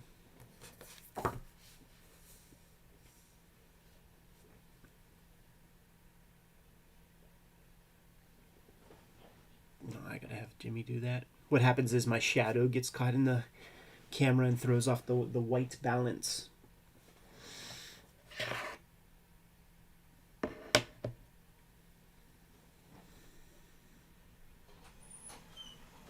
Did you read this online, or do you have it reprinted somewhere? I just pulled up an issue of Wit's End online, issue 3. It's a stacked issue too. I think this Animan guy is like the story that precedes. Yeah, it's a beautiful book. There's some good context, I think, in terms of Wit's End historically. Sure. I wonder if more towards the end if it has Has like an oral history. Yeah, at the end. this thing right here, like that's a revelation, right? That like Simonson shows up in there. Spiegelman shows up in the It's earliest amazing ones. the talent that Mike does Zeck. some stuff. Yeah. Mike Zeck should be in because here. it publishes for a long time, and then I guess they had like whatever the last issue is that they publish. Wow. They lost an issue. There was a fire, and they lost like 100-page issue. I think like 1 or 2 stories they were able to keep from it. But it's a nice book because it does have some of that context of what the series was doing and everything. Yeah, there was like a guy who put out a Wits End issue that like has nothing to do. You know, Really? It's like a issue about like Fatty Arbuckle's like film history or like some weird shit like, and it's an in between one, I think. Like it's like, I don't remember exactly, but it's a weird comic. It's neat. It's part of that, like what I would associate with fanzines and fandom. It's just at a much higher level because of the talent involved. But like that's a window I don't have. And like the Squatrons are in there. Yeah. You know, at least the early Alter issues Ego. of that. Yeah, like there's the rich, the kind of the highest level of the fanzine stuff. It's just before my time and kind of impossible unless they do reprints of the stuff. It was legendary. Like it was legendary. It was something that I always kind of it's mythic, and I think that's what I'm gonna call Wits End when we put this together. Good to go if you are, Jimmy. Welcome to your favorite YouTube channel, Cartoonist Kayfabe. My name is Ed Piskor. I'm Jim Rugg. Kayfabe-tober is upon us. These are your drawing prompts, and you guys have been showing improving in a big, giant way. But don't run out of steam. Still got some days left in October, and we need to see you draw at the highest level, and we need you to tag us in those images so that we could spread them around as much as possible.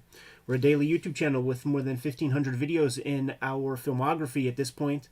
There's a lot of good stuff that you may not have seen. Pop in your favorite titles in the search field on the front page of the Cartoonist Kayfabe channel. That's that magnifying glass. It's kind of like in the middle of the page. Search for your favorites and check out those episodes. We're also a daily YouTube channel. And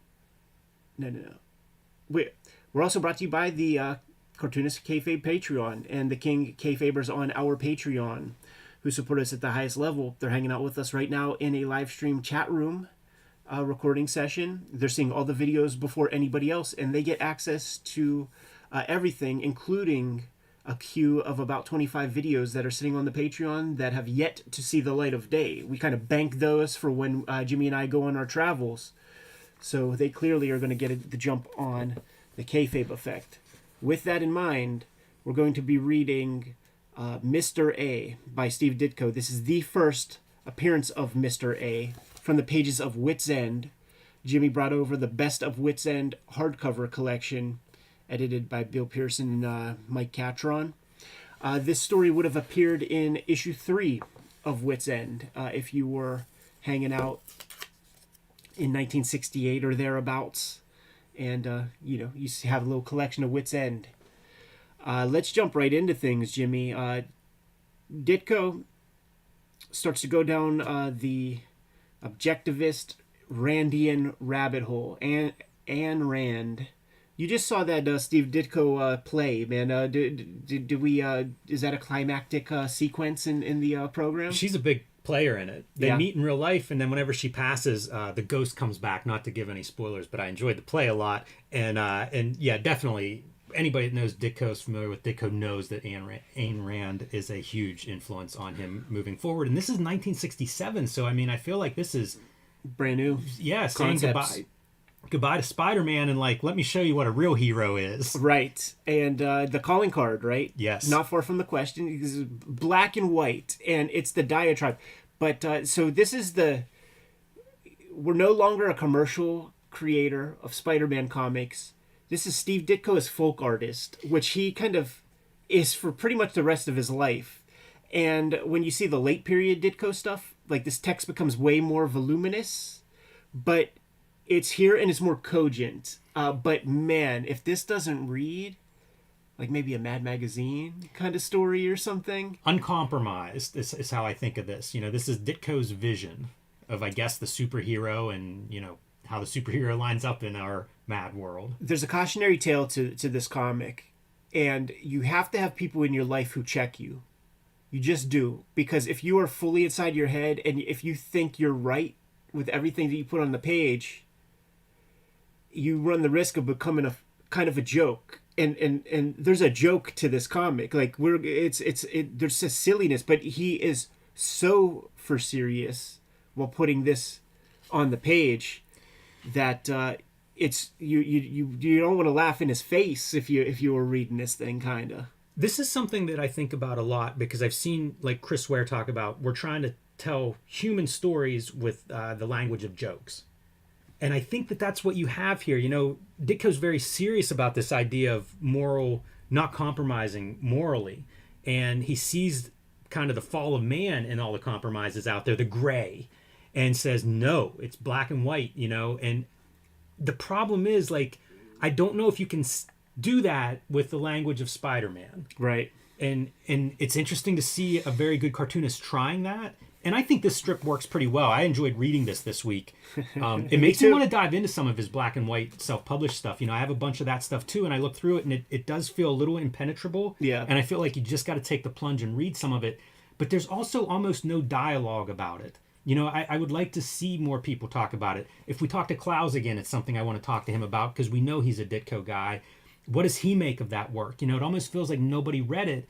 But this is readable, you know. This is not far removed, certainly from Charlton work that he did.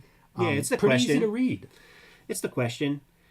You know, that uncompromised face. Like he just takes it a little step further with the question and makes it a sort of a blank face.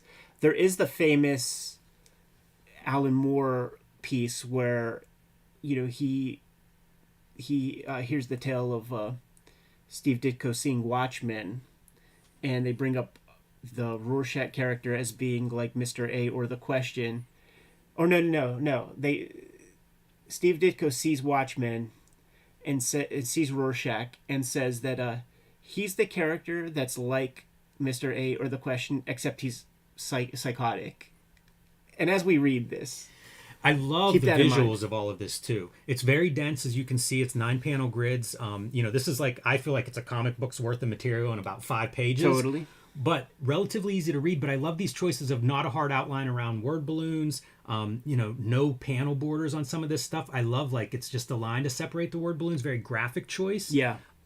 I think visually this is beautiful. I really like how this looks. Totally. He's drawing for black and white, so he's not, you know, he knows the medium, the format of how this is going to be received. So there are marks that just he doesn't have in Spider-Man comics. None of this would be in Spider-Man comics because he's going to leave room open for the colors to do their thing. So we just saw earlier, man, it was like this like little bad guy, man, just plunked a cop on the head to prove to us that he's a bad guy. Yeah, he could have probably got away without. I think he kills that cop. Yeah. And so, of course, once you kill a cop, now there's going to be a manhunt out for you, and that, well, Mr. A is part of that. You know, he's coming for you too, and leaves his calling card, which is, you know, the superhero elements of this work pretty well to me. This is almost like a stylized 60s version of the Punisher. Whenever the villains see that calling card left behind, they know his name. You know, this is a Batman character that the underworld fears. The thing with this Ditko interpretation, and you know, this is the first time this character's kind of played with, is you have to go. The way you get this to work is to go so far, you know. And Ditko, guys, it goes kind of far, but it's still there's he believes it too much, and you know he believes it so much. You know that he believes everything that Mr. A is saying, and it just comes off fucking weird. And we will get there. This motif of like the stoic face is like an important thing. It's a judgy face. Yeah. And we'll see that he will be a victim blamer and a victim judger. Yeah, I like that mask. You know, it's just a human. It's almost Michael Myers or something. You know, just this expressionless mask. And the villains they reference that once or twice whenever they hit him, and it's almost like a helmet. I swear this is that Rorschach enters the bar to like break that dude's fingers. You know what, man? You look at this, and it really feels like you can see the Watchmen kind of pulling from it. Even the Dave Gibbons-esque, like there's a lot here that. Again, his art evolves a lot over the next 30 years as he's doing this stuff. But in the beginning, I mean, it's right in line with the superhero style comics. You know, because we're dealing with a ideology or a very important philosophy that Steve Ditko takes into a spiritual realm. It's a chick tract. And this is the most Chickian part of the tract, when you have the teacher of the young boy, who we saw do obvious wrong. He's at a harder fucking Eddie Haskell than Jim Rugg, your co-host of Cartoonist Kayfabes. Where he's got the crocodile tears going, and it's making her heart melt. Oh, you poor boy, and he's a good boy. He wants to do well. Blah blah blah. It only takes 4 panels for one of his buds, his cronies, to come by and just blow it all out of the water, and then we see our dude just like flip the script immediately, jabs him right in the gully words. Yeah, doesn't think twice about it. And we see the lady getting kind of freaked out. Look at these great textures with her dress. Yeah, I point to that as part of the great art too for black and white, because you have black silhouettes and stuff coming in the doorway. So good solid blacks, great textures, and grays. It's funny. It's a contrast to the writing and the ideas, right? Because he's so good with the black, white, and gray. But you could have gray when it's balancing an illustration. That's right. That's the only time gray is acceptable. So now he's got a hostage, and he fucking plunks her in the tum. Yes. With the blade. Gets punched over the edge and is hanging from a well-placed flagpole. Great storytelling 101 with all of it. Establish the flagpole, then get our guy onto the flagpole. So now Mr. A is now Mr. Mansplainer. Because we got a guy on the flagpole, and we got this lady who, saw good in a bad guy, and Mr. A is making her do Sophie's choice. I can save one of you. Mm-hmm. I'll save him. If he's so good and virtuous, I'll save him, but you're toast. Or do I save you and we just say, fuck this guy, and she's wishy-washy. Yeah, look at that great slasher movie face. Right. Just no emotion whatsoever. It's up to her, and she's going wild emotionally. Like such a great contrast right in the middle of the page too. So great cartooning. I mean, is this a superhero? Because this lady's bleeding out. And he's sitting there having a whole discussion with somebody who's in shock. It's true. Like something tells me that if you get plunked in the tummy with a knife, you're going to be able to argue in the court of law any contracts you sign while you have while you're bleeding out. But he's going through a whole thing with her, and she's salty about she can't make the choice. So he goes on a piece about like, oh, so I got to make the choice for you. He's got to teach her a lesson while she's dying. She says, "Save me," yes. And of course it ends fantastically. Right. With there is nothing obscure like you. Like we know what's happening right here. It's fantastic, the density of these panels too, very readable, but look at how much information is in that one panel. Easily that could have been your last page, stretched across a couple panels. I love this too, like when she finally, accepts like, save me, I don't want to die, and he's like, I don't abuse my emotions. It's an incredible comic in a lot of ways. It's a cool character. I wonder how this is received by readers at the time before like they're really kind of, I don't know. I always viewed Ditko a certain way because it was colored by his ideology, by his self-publishing, by all of these things by the time I'm collecting comics. Like there was sort of like, this is Steve Ditko for me. But in 1967, Steve Ditko is Doctor Strange and Amazing Spider-Man, and now Mr. A, this kind of cool anti-hero, vigilante type, badass. And I wonder how fans read this, if they were like, yes, bring it on. Like this really tough character. I want to read more of his adventures. And there are more. We're only doing this first story, but obviously there's much more Mr. A out there. But I do wonder, like, how did fans react to this? It would be it's such a different context than what we have now when we look at it. It's fun to think about because the person who would get Wit's End is not your newsstand warrior from 1968. It's somebody deep into comics who, loved Wally Wood's work in the 50s and is seeking it out because chicken and egg, how do you even know that Wit's End exists? It has to be from the letters pages of other comics or Squatron. It has to be like, there has to be these like degrees of separation in order to even find Wit's End. This is not something you're going to accidentally stumble upon. So that would suggest that the readership is a more mature definitely kind of readership than the people who were sticking around at Marvel and DC, who were like, like when Jack Kirby tries to stretch his wings, and they're like, this Devil Dinosaur shit is whack. Jack the Hack makes Eternal comics. Why don't you go back and do Fantastic Four, Jack? We don't care about your 2000 AD comics. We want to see you do Avengers.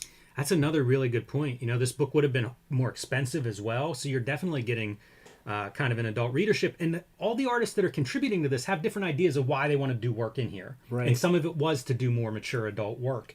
So you have those different ideas butting up against each other too. Somebody's picking this up for Wally Wood and they're getting the new Steve Ditko. How does that color the experience?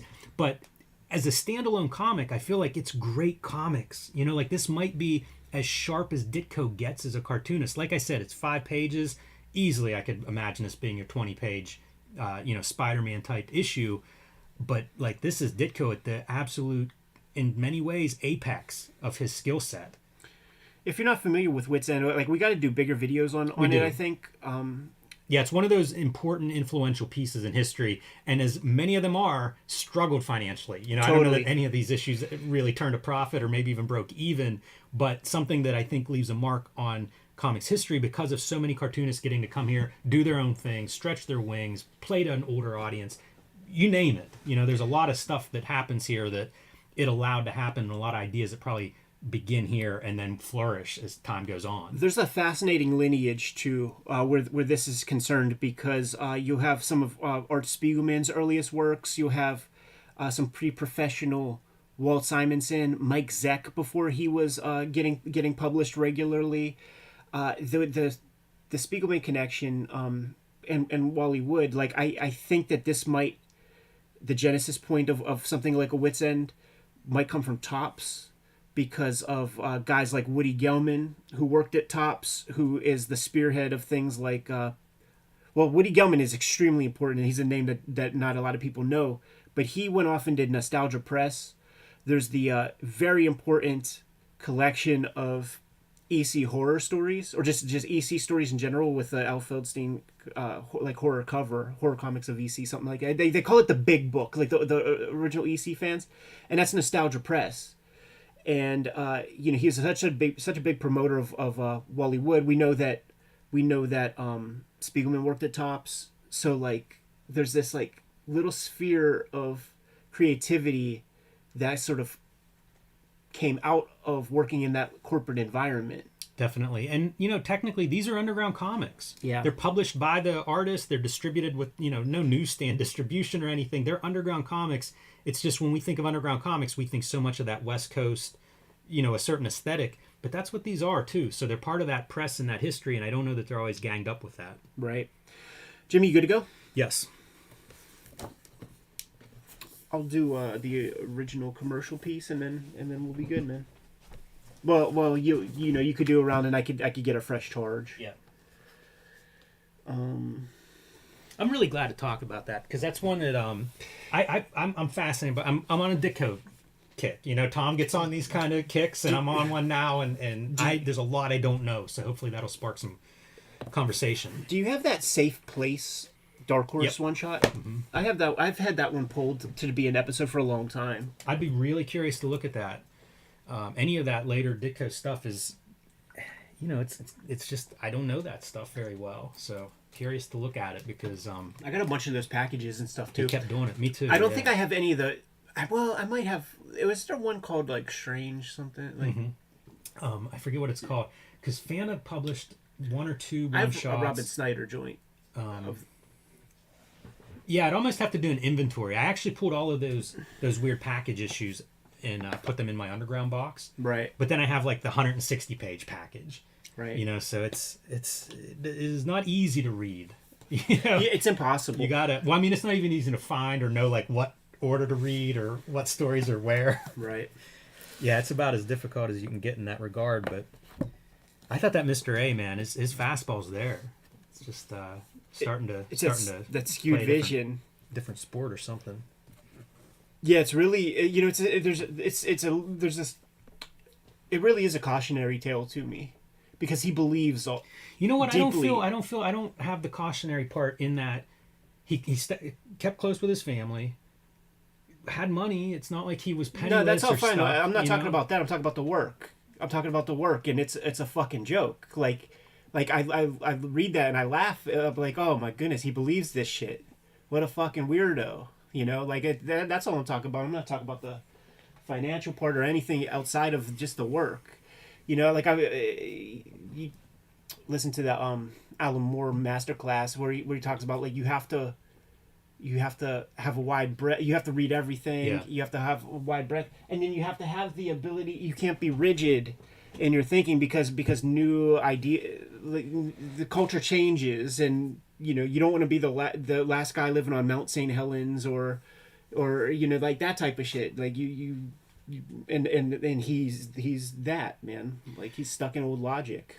Weird logic, actually. I say kind of yes, but also like that's a contemporary point of view too. You know, like in 100 years from now, it's hard to tell what will survive, and it's That's possible true. that singular vision might be. That's true. And you know, I don't know about legacy either. Like that's a whole different conversation. But I don't know, man. I find it interesting, and just the fact that he stuck with it and was productive forever. To me, that's a good sign. No, that's good. But yeah, the lack of audience, I don't know. Like that does count. You know, like you need that.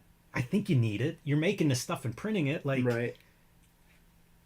I wish there was more conversation around Ditko. Is what I would say from all of that. What I would say too is, man, it's maybe not a good thing to just have yes men all around you who are just like yes, yes, yeah, that's great. Or to have no men around you. Right. And I don't mean saying no. I mean nobody's around. Right. No one to talk about Yeah. any of this stuff. Yeah. Yeah, you're right about that. I know a lot of people that have too much of that isolation, and they go down long journeys down narrow roads by themselves. Lock me in, and then I'll breeze through this thing. Try to make it a minute or so. You ready? Yes, sir.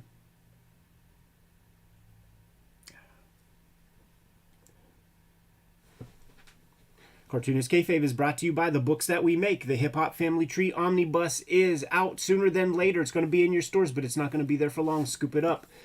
X-Men Grand Design Trilogy trade paperback coming to you in November. There are 2 trade paperbacks of Red Room out there right now. Trigger Warnings and the Antisocial Network with Crypto Killers trade paperback coming to you in January. Jimmy has a few copies of Hulk Grand Design at stores right now, but it is sold out at the publisher level, so if you see it, scoop it up. Jimmy's going to be having a big sale October 26th with a bunch of self-published stuff, including True Crime Funnies, the 1986 zine that has been available nowhere, so this will be the first time you get your hands on it, and the BW zine, and of course, final order cutoff is coming soon for Street Angel Princess of Poverty trade paperback, which is going to collect all of Jimmy's Street Angel comics that are not in Street Angel Deadliest Girl Alive, which you also should have on your racks right now, or get it. Now that we're done paying the bills, back to the video.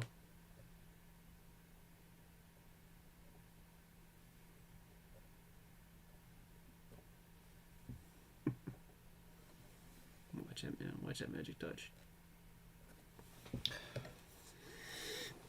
All right, Jimmy, do a couple.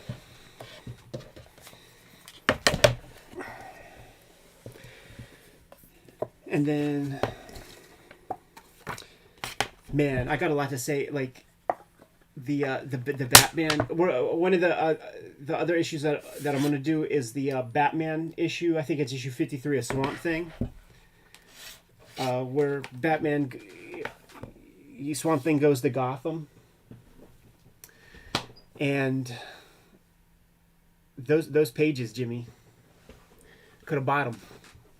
They were on ComicCon.com when we were kids. Wow. For $600 to $700, and John Tuttleben was firm. Was like, I will not negotiate. How much were they? $700. Like for the big ones, like for when Batman is spraying the pesticide all on him and shit, dude. That was a $700 page. Unbelievable.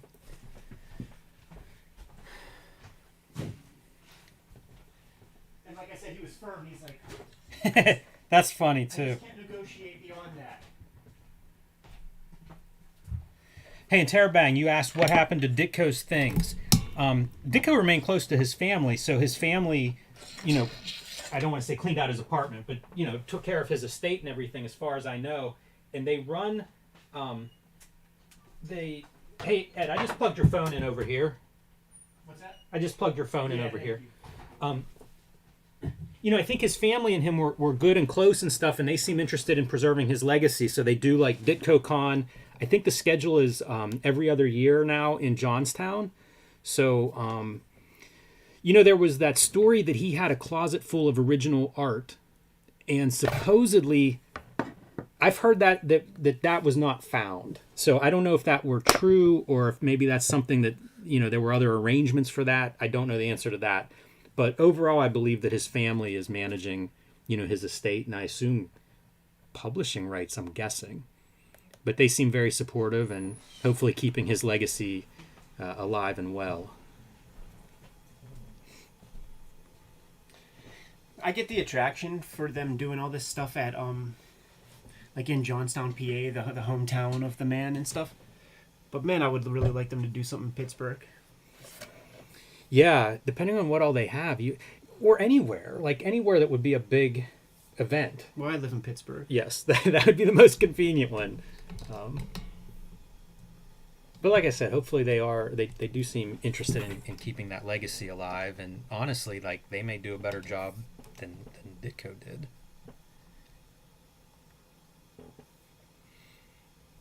And if you're looking for Steve Ditko, like his self-published stuff, Robin Snyder handles a lot of that stuff, and I know I've bought stuff from him online, and it's made it safely and all of that, so you can find some of that material from him.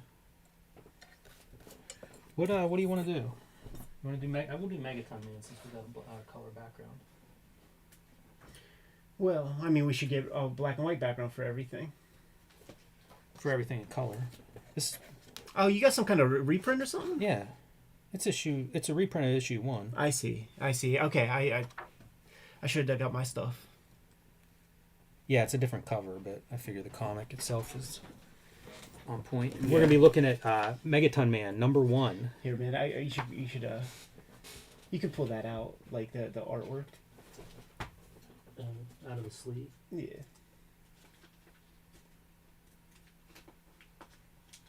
Do you have the original Megaton Man? I do. Yeah, I don't have it. I have the rest of the series. I brought it, but I don't really have any purpose to show that off. 94. I like when I date the pieces. Draw some old Megaton Man as a little. Everything now. Yeah, certainly with doing my daily strip, it's been a good thing. So it'll be fun to have that on the record. And you know what? I was looking at whenever I complete a new sequence and then I have my PDF and I open it up in oh, you're still playing with that. Whenever I open it up in Chunky, like I look through it all and it's already evolved from page 1. It's evolved a lot, so it's going to be fun to see. Is this my water or yours? It's mine. I don't see one of yours. Yeah, no, I think I drank that little thing. What am I doing? Let me pull up the chat real quick.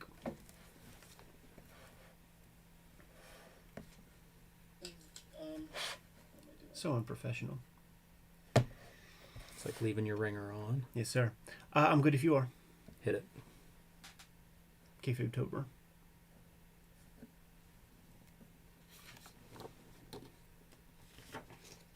Hello and welcome to your favorite YouTube channel, Cartoonist Kayfabe. My name is Jim Rugg. I'm Ed Piscor. And it is still Cartoonist Kayfabetober out there. Been enjoying all of the artwork that's popping up on here. If you guys have not started already, make sure you join in. There's still some days left here in Kayfabetober, and make sure you tag us. It's a lot of fun going through social media and actually seeing all the artwork that our talented audience has been creating and posting.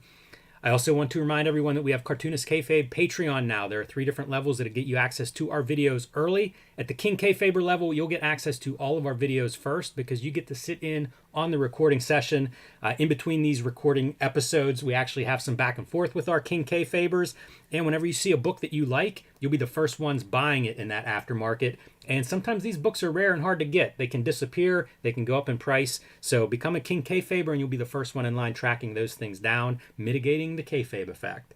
Finally, we are a daily comic book YouTube channel. We have about 1,500 videos in our catalog, and you can search for those on the Cartoonist Kayfabe YouTube homepage. There's a little magnifying glass in the search box.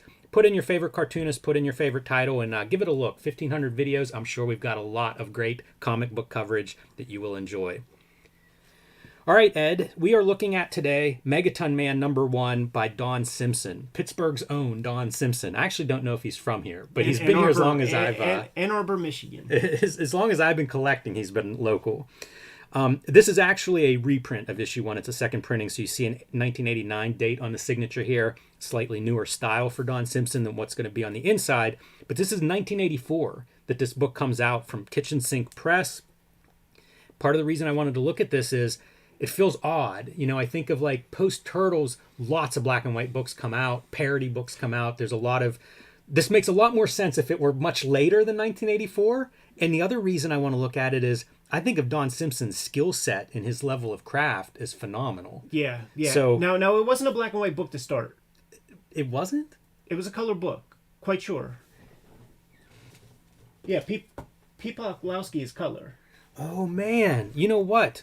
This throws off everything that I thought I knew. It has nothing to do with black and white. I brought other issues because I have like this run, and you're right. Issue 2, you know, this is not a second printing of issue 2, and you can see the color in there, so that changes a lot.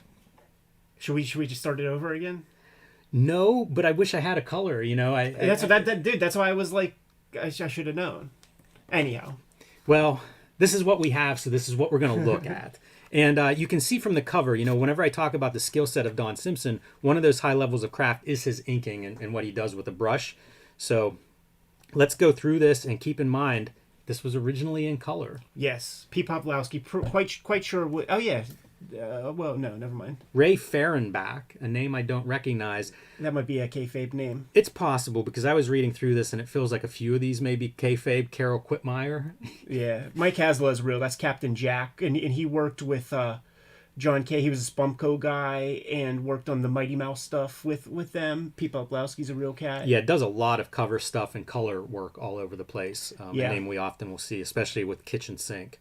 So I think this was a cold submission that Don kind of sent around. I think got rejected from maybe Pacific or Fantagraphics and stuff. But Dennis Kitchen's the guy that picked it up. Flip the page real quick because I'm very interested. And all I got to see is another page. Okay, no. So that front page I think was relettered because like Don Simpson, one of the great comic book letterers, but you see him learning his craft here on page 1 of the comic proper. Like he really leans into the Artie Simek lettering of Silver Age Marvel, and you see the germs of it here. He perfects it in like Bizarre Heroes and certainly his image work, but it's not quite there. Although pretty strong. And here you see the copyright date 1983. Yeah. So this is very early on, and it's one of those mysteries for me is what does this come out of? You know, it just feels like such a strange comic, and the more I get back to its origins, the stranger it feels. This would make a lot of sense to me in 1987. Yeah. In 1983, it feels like this is an original voice coming out of nowhere, I think. Yeah, totally. And you know what I think it is? I mean, we have to get him on a shoot interview to corroborate this fact, but I get a lot of like non-brand Eck vibes from this because what it's parodying is classic Silver Age Marvel comics very specifically, and then it'll get to like later on there'll be like the Steranko nods and stuff like that, but it's a very specific era of comics, and even the art style feels Severin-ish, Marie Severin-ish in its construction and stuff. Yeah, so there's going to be a reference to 1963 in here. You know, clearly Silver Age Marvel being a big piece of this. Like without that piece, this would be even more bizarre. But right away, what we have is Megaton Man reappearing from some mission that the Megatropolis Quartet sent him on, basically Fantastic Four. And whenever he shows up, right away they decide, wait a minute, how do we know this is the real Megaton Man? So we have the time-honored tradition, but very stupid, of superheroes fighting superheroes over a misunderstanding. You know what's cool is like, because I have only read it in color, and it is the updated for the time 1983 or whatever, the Kitchen Sink Pawlowski color, which would be like what they called laser scanned, and it was like a blue line method.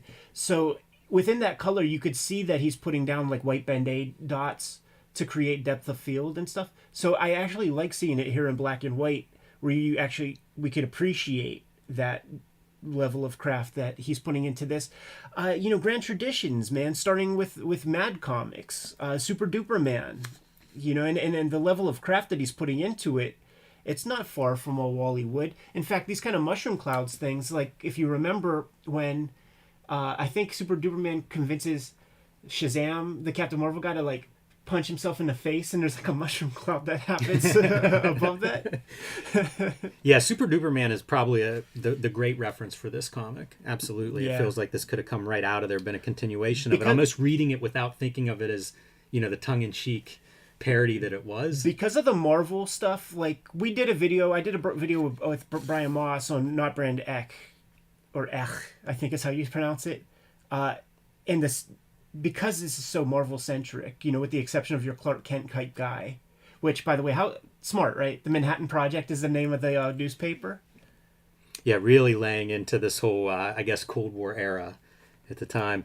There's little glimpses too. Simpson has been making comics, now for 40 plus years, and you see his style evolve away from this, but I see a lot of little Neil Adams isms in some of the inking and some of the shadow stuff. A lot of that I think has gone away in favor of very nice feathering. Yes. But it's interesting to see some of those influences here, and I think that if you're a certain age and you're looking at superhero comics, you probably couldn't avoid some Neil Adams influence. It's going to get, like, as the issues go by, like issue 4 was my first issue, it's going to get way more meticulous in the construction, with the blacks and whites and with the little hatchings and stuff. He goes really crazy on the musculature of Megaton Man.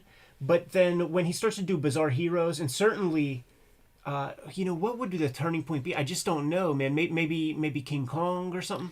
He does so much work. There's that period of like Border Worlds, King Kong, and his adult work. Yeah. All, I don't know when, that late 80s, early 90s into the 90s. He arrives at a style by Bizarre Heroes, and I have everything he's done, every single comic he's made, because when I discovered there was a guy in Pittsburgh making comics, he was doing it with the Image guys. Like, let me show this thing off real quick. Yeah, man. yeah, definitely. This is little Eddie P, 1994, drawn a Megaton Man, and I discovered him because of Image.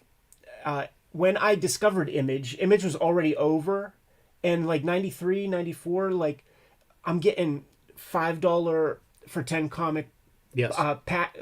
What do you call it, man? Gift packs or whatever at Bill and Walt's hobby shop at Century 3. So like the Savage Dragon issue and Splitting Image were a part of those packages, and Megaton Man showed up. So then when I am grabbing my own comics, and it was Seth, we just did a shoot interview with him where he said you start your collecting to just understand your form, understand your medium.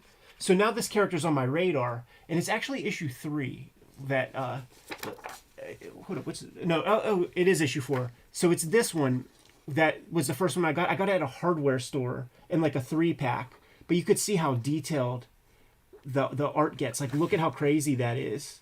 And then he starts to peel it back. Here's 2 patches on the eye. So good. I read this comic a million times. Yeah, it's very accomplished stuff, but it's also very dense. It's Yeah. interesting to see his writing, I think, is something that, so often the way comics work, you end up focusing on one or the other as a critic. But I think in his case, like, he's doing a lot. Like, this first issue surprised me in that it feels like it could be 3 or 4 issues now. It's like a graphic novel's amount of stuff. In some ways it's Silver Age, but also like it's just very dense in a lot of ways going through, although you do get these kinds of jokes. Ask for it by name, but the monster ate the lettering. It looks like it's a 1963 title. Right. Yeah, totally.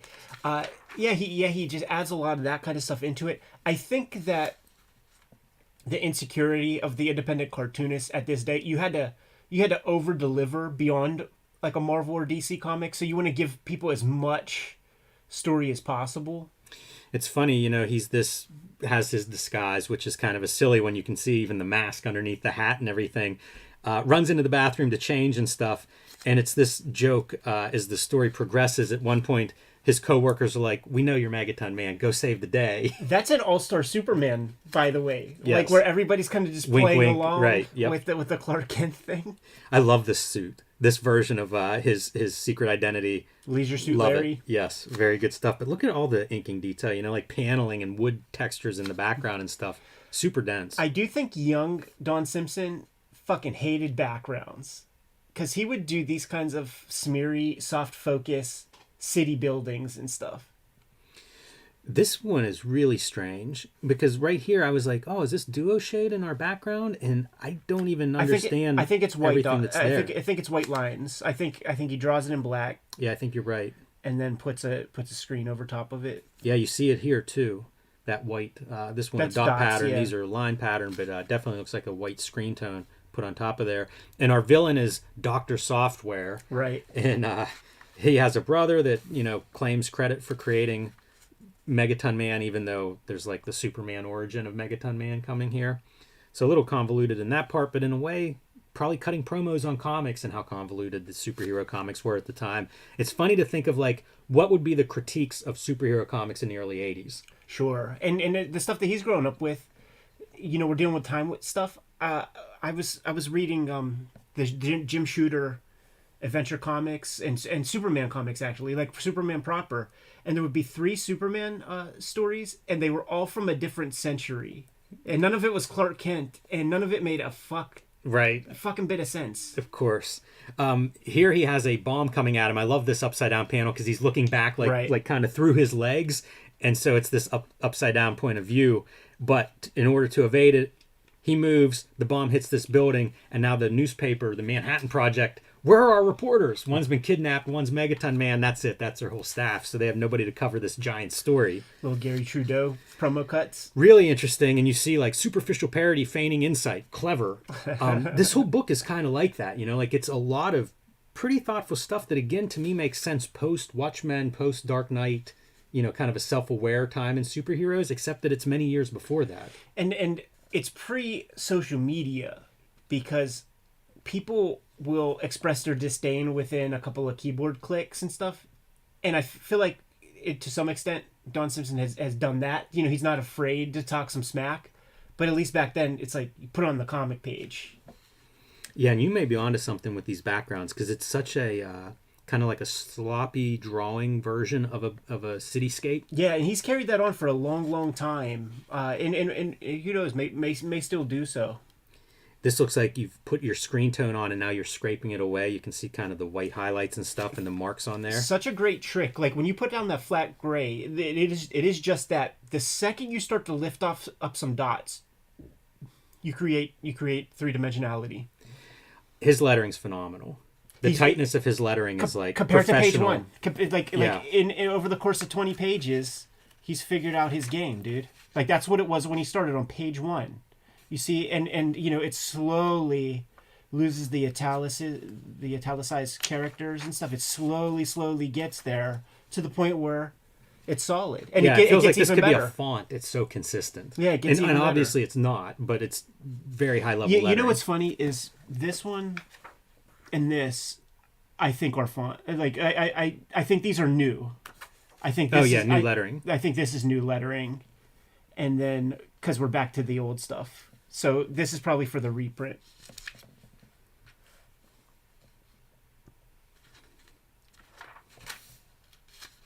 We have Orson Welles cast as the president. Yeah, and Jerry Lewis as the Nutty Professor. Yeah, a lot of strange stuff. I suppose Cerebus is probably something that you see some consciousness about Cerebus on these pages. Yeah, it's also it's not Brand Eck would have that kind of parody. Mad influence, Mad, definitely. Where just cast some people in there. The psychodramatic Professor Levitch reveals the origin of Megaton Man. The Part 4 stuff, I think, a very clear homage to that Silver Age style storytelling. And here's our origin that I was talking about, with Professor claiming to have made Megaton Man, but I don't know about that. It's a dubious claim. The art style here is like Larry Gonick, Cartoon History of the Universe type style. He changes his style up a bit. Like this is how he's been drawn, but using those kind of dull, fat Larry Gonick brush lines. And this is also what I always associate with young, ambitious cartoonists is like trying a lot of stuff. If you go through here page by page, if you're just watching this video without sound, you'll see so many different, almost visual, probably tools and some different approaches, like no panel borders in this violent fight where it's just bleeding and maybe trying to move quickly with that. But you also get the grunt, snarl, kill, etc. Yeah, not a cheap comic to make with all these screen tones and stuff that he's using. No, again, a young cartoonist really going for it. You're putting forth every effort, and those screen tones, there's stuff on every page. And now here's another example of like, okay, let's go back to that comic motif. Even the Doonesbury kind of call out to give some narration as to what's going on, keeping it interesting. There's no dull moment here, despite it just being a superhero fight. And Megaton Man fantasizing as our lead reporter, our Lois Lane, is falling to her death. But, of course, in Megaton Man's head, dreaming of what could be. Does that not happen in All-Star Superman as well? Where she... No, you know what? It's on the cartoon where she is like, I think you're I think you're Superman, blah, blah, blah. She jumps out the window and then he fucking saves her. Yeah, I don't remember that. Makes sense, though. Call his bluff. The drawing is so different in some of these moments. Yeah. It's, again, like an artist that's really trying some stuff, and a lot of this gets kind of phased out, but it's cool to see somebody experimenting, especially because it's so accomplished in many panels. Yeah. But still, you can tell it's a young cartoonist because he's trying stuff.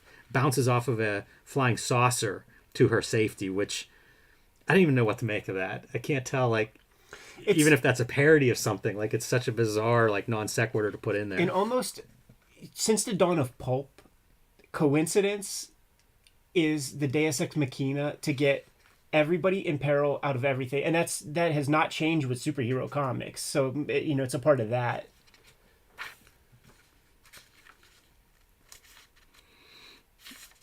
We have our silhouettes of just more nonsense in the foreground as the other superheroes are now like, oh, we got to go help Megaton Man, but they don't help at all. As he builds these characters, they're just more spectators. He brings all of them into Bizarre Heroes. He never loses a character. When he builds something, it's now a part of his pantheon. See, with this reprint, we're not seeing all the stuff, man. Dennis Kitchen with the films. And how do we beat this guy? Squeeze his head. That's amazing. Should have done that to start with. And our evil Dr. Software is actually... Twin brother. Twin brothers. Yes. Just like the Nutty Professor, right? There's the horny one who's got the swag, and then you got the nerd. And there's certain unevenness, too, that I think comes with a new cartoonist, because you see, okay, and finally, and it's Megaton Man waiting for his girl reporter. He's so excited. Looks like they're about to unite, and she goes streaming right past them. Right. But it's small, it feels like I have these ideas I got to get in here, but I got to make them fit. Getting near the end of my page count. Right, and I think that I think he got this first issue done. We'll have to ask him. I think he got this first issue done and was shopping it. So, I think he had a complete package. Yeah, it wouldn't surprise me either if that comes in stages, right? Like maybe you have chapter 1 done and you're sending it out. And now you're working on chapter 2, and who knows, maybe going to convention here and there. Because it does feel like there are jumps stylistically. Yeah. Across this. Yeah, I'm sure he was washing dishes while making the thing over a course of a bunch of months or something. This is kind of a funny the secret identity play. He's got to reestablish this secret identity, and he's like, look, here I am, and here's the Trent Flogg doing the his reporting, and yeah, okay, I guess that's that. It's such a dumb joke, dude. That's in, if I remember correctly, that's in Frank Miller Daredevils. Yes, the fucking potato sack. 100%. And so that would have been fresh out then. That's a new comic. So even Frank Miller's using it. Kind of interesting background here too. Just very loose lines, almost what you would do is pencil guidelines. Even the way it's reproduced could be penciled. And this is, I think he redraws this cover. Let's see. The original cover. Yeah, so I guess this is the original because it's dated 83, but you can see it's kind of a cool contrast between that version and this version, thinking of like how much has he evolved Totally. and how much has Megaton Man evolved. You know, you can really see a difference in the character design between that first appearance and the reissue here. He makes note of it too. We have several Megaton Man appearances from his Image Comics on the channel. And in one of them, I think in the Savage Dragon one, he calls out that he used to draw more detailed, and they say something like "bring back your old style," and he just draws the. Once again, man, like just the lighting, like this enchanted me when I first saw that thing. Like I just couldn't believe a comic could be colored that way, and it just was so cool. Yeah, it's one of those things that indie comics would often do. I think to try to separate themselves from Marvel and DC is really put that extra effort in, and the covers are beautiful. And this is always one of my classic favorite motifs: is an artist hand or seeing some of the original art, and it looks great. Like Megaton Man in 4-color popping off of that black and white background, striking. I always love it's like the Artie Simek like Silver Age balloons with the super bold. And what's funny, like we now know that the super bold is a function because it's a paste up, so you can't cut out just like that little thin line. Yes. So you need a big thick one. I always love this composition, and see all these characters like little Tad and stuff, like they'll be in Bizarre Heroes. Yeah, and you can see how much sort of the cartooning has evolved at this point, just in the course of this is issue 8. I think there's 10 issues total in this first run, but you can see it really kind of shape into what it becomes in that time frame. You know what the bummer is, like not having the proper issue 1 here, is on the back cover. It's Don Simpson drawing Megaton Man, Steve Canyon, and Spirit, and for an ad for like some kitchen sink stuff. But it calls attention to introducing himself as like the new tongue in cheek as like a new hot commodity here at Kitchen Sink, but it's him drawing those guys, and you see him do the Kniff marks on like the bomber jacket and shit on Steve Canyon. He's fucking solid inker, dude. His ability with a brush is it's top notch, no doubt about it. So there's that run, the cover gallery, and bummed that I have the reprint in black and white. Did not realize that was inaccurate. I thought that's how it started, and little did I know. So I guess I'm still on the quest for a Megaton #1. Yeah. Good to go? I am. Let's do it.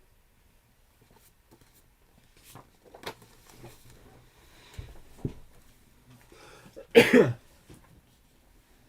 right, I'm going to swap out backgrounds. Yeah, I think do it. our next two are both Oh, colored. so you got the issue. That's so cool, man. Yeah, I don't have that book. You don't have art. It's not art out of time? I have or art in time. It's art in time. I have art out of time, which is like up to Rory Hayes, whatever years that is.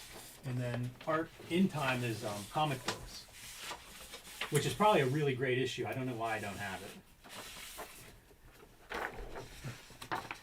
We're doing the Children of Doom story by Pat Bouillet and Denny O'Neil. That is just fantastic. Man, maybe one of Charlton's best comic That's what books. I was gonna say. Might be their top. Maybe call it that, Jimmy. The best Charlton comic ever made. And then don't allude to it or something in the title. Yeah, some of you guys might know this from the Art in Time book that collects a bunch of sort of, I don't want to say obscure, but things that have been lost to comics history. Yeah, like wild comics that didn't get their proper shine.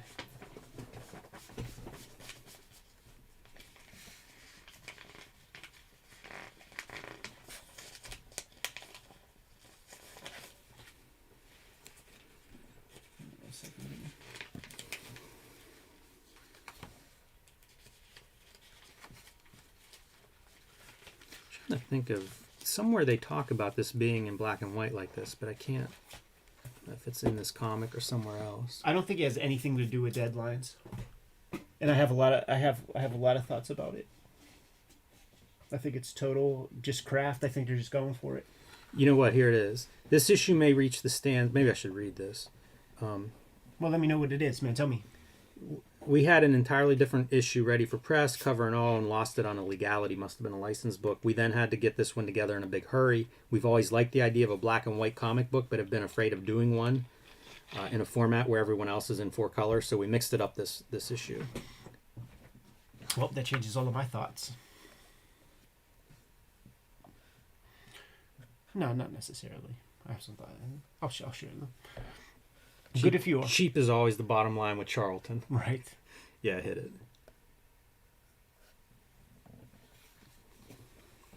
Hello and welcome to your favorite YouTube channel, Cartoonist Kayfabe. My name is Jim Rugg. I'm Ed Piscor.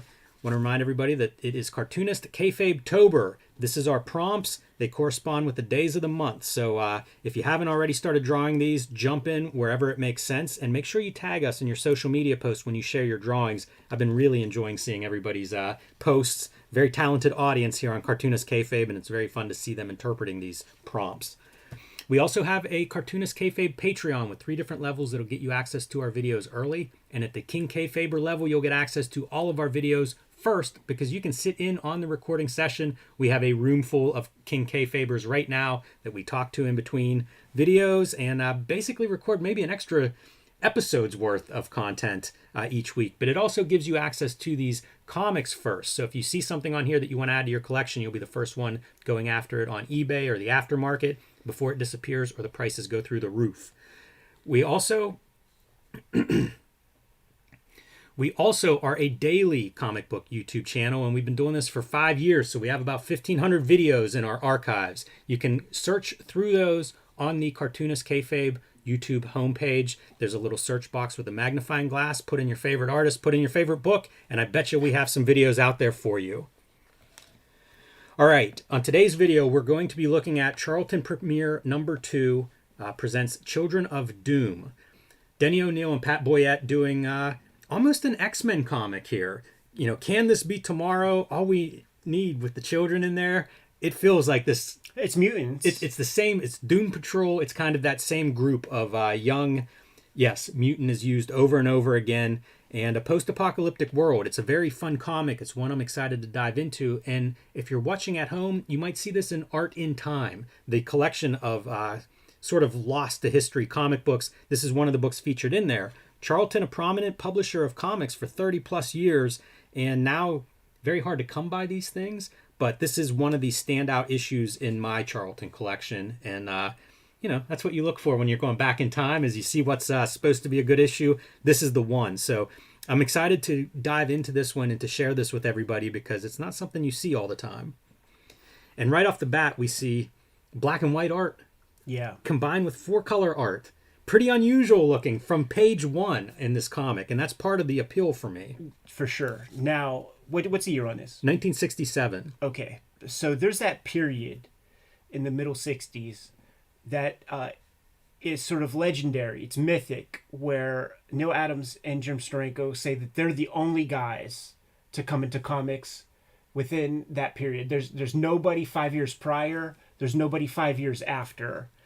And what we're seeing here in terms of craft, I think, is an incorporation of both Steranko and Neil Adams. And Steranko would do these black and white pieces in the pages of things like Captain America and on his Nick Fury stories. And then you have the wild panel borders that you associate with that very wild early period of like Neil Adams. You know, Gene Colan would be doing that on his Daredevils and things for sure. But I think you're incorporating the 2 new voices in mainstream comics into the art chops for this thing here. And I don't know about you, man, but there's a piece to read a little bit later. This don't look any faster. Yeah, let me read that now just to bring everybody up on what we're looking at here, or at least some indication of why we're looking at this kind of style. So this is your letters column, and there's a little postscript from the editor. This issue may reach the stands a little late. We had an entirely different issue ready for press, cover and all, and lost it on a legality. I assume that means it was something licensed. I assume that means that Alex Toth would be an asshole. We then had to get this one together in a big hurry. We always liked the idea of black and white comic books, but have been afraid of doing one in a format where everyone else is in 4-color, so we mixed it up in this one. Some 4-color, some black and white. We like it, do you? It's a fascinating thing, because now you're given a little bit more palette to the creatives, so it's like, make it work. Yes. And I think it's in perfect service to the story. Going through this and reading it, I was thinking, like, usually what this is either the post-apocalyptic world or the mutants doing something. Exactly. So it does seem like there's some narrative thought behind it. Dick Giordano is becoming a bigger and bigger hero of mine looking at comics history. It feels like that guy had real influence on kind of the shape of mainstream comics. Totally. Of course, DC is where, I think he really flexes that, bringing various big creators in, like Frank Miller on Batman, Dark Knight, for instance. But a guy whose name comes up quite a bit, Sergius O'Shaughnessy. This is your Denny O'Neil pseudonym. Yeah, that's almost racist. Is it? Because it's Denny O'Neil. No, I know. But it's an ethnic. Yeah, for sure. Silly with ethnic stuff. I do love, Ed, you mentioned the panel, like the panel layouts. I like that a lot. Let's break it up. Let's not just do the 6-panel grids, and let's do something a little bit exciting. And we're getting an origin story right off the bat of how we got to this post-apocalyptic status. And it had to do with somebody created a doomsday device. And this was to stop nuclear proliferation. Like, everybody had nuclear bombs. If we put this doomsday device into the earth, we can stop it. Right, because the doomsday device, if it detects any kind of nuclear bullshit, if you set off another bomb as just a practice round, this is going to split the earth and we're toast. The level of craft, Papuet, like, he didn't deliver comics like this very often. And the level of work that's being done here, I wonder if there's a ghost involved. Because, yeah, I can see Papuet doing this, but this is a little something extra.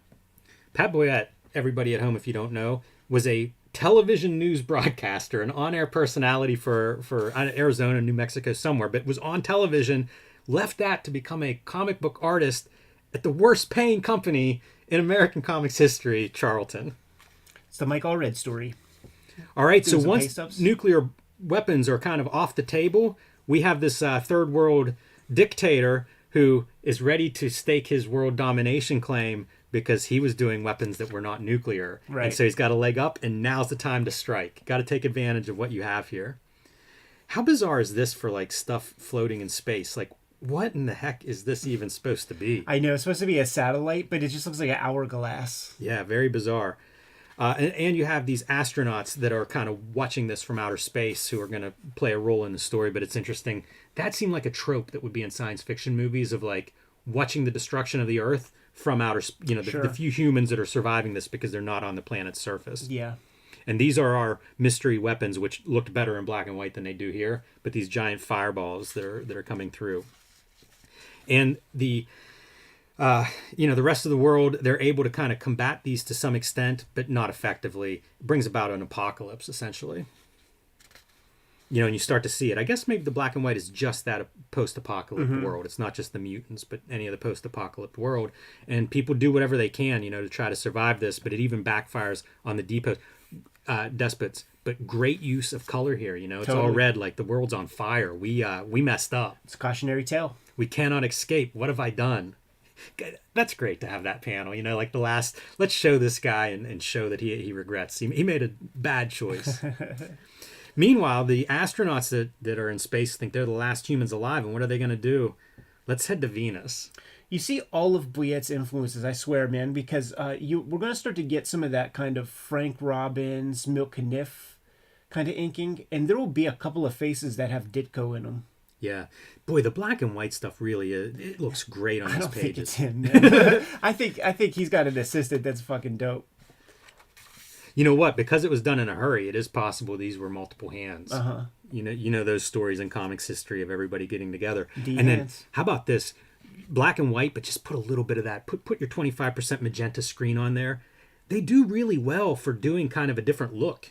If this is the first time they've done something like this, I feel like pretty thoughtful way to handle this. Did we set up Chekhov's mutants, or is that this page right here, man, where you have your pyros, you got your psychic warriors, and then you have shapeshifters?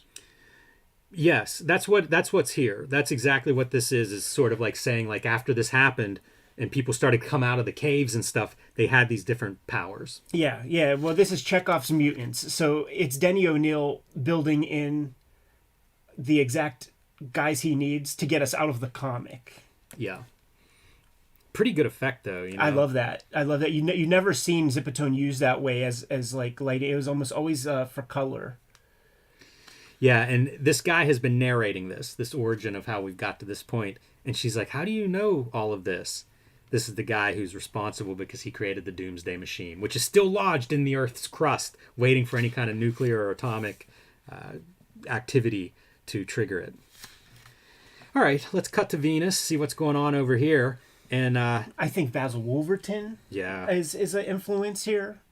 I like Boyette a lot.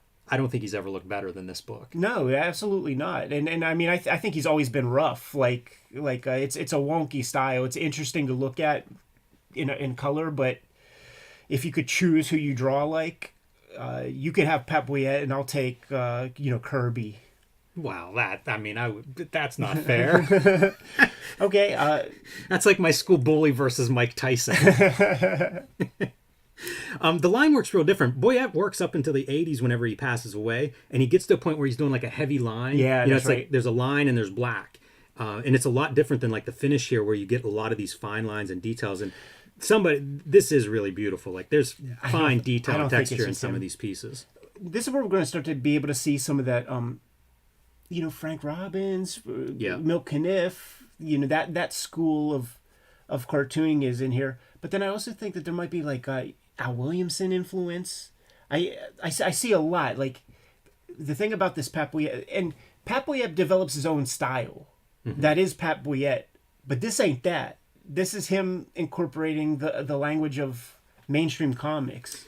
If you guys at home are unfamiliar with Boyette, you can see it on our Peacemaker video. Right. That's a much later Boyette too, so it's a little bit more of his mature style. We were trying to talk about the black and white being some sort of narrative thing, but then here we have it. So there's some inconsistencies with how it's used to. It's not a hard and fast rule.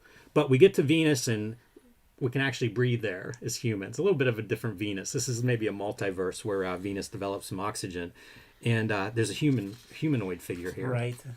And this humanoid, not quite right, almost like melting in front of them and disappearing, but these guys decide they're gonna set up a trap for him. This piece right here where you see the 3D of the leg as it's melting, like I studied that. I'm like, oh, that's sharp. That's really smart.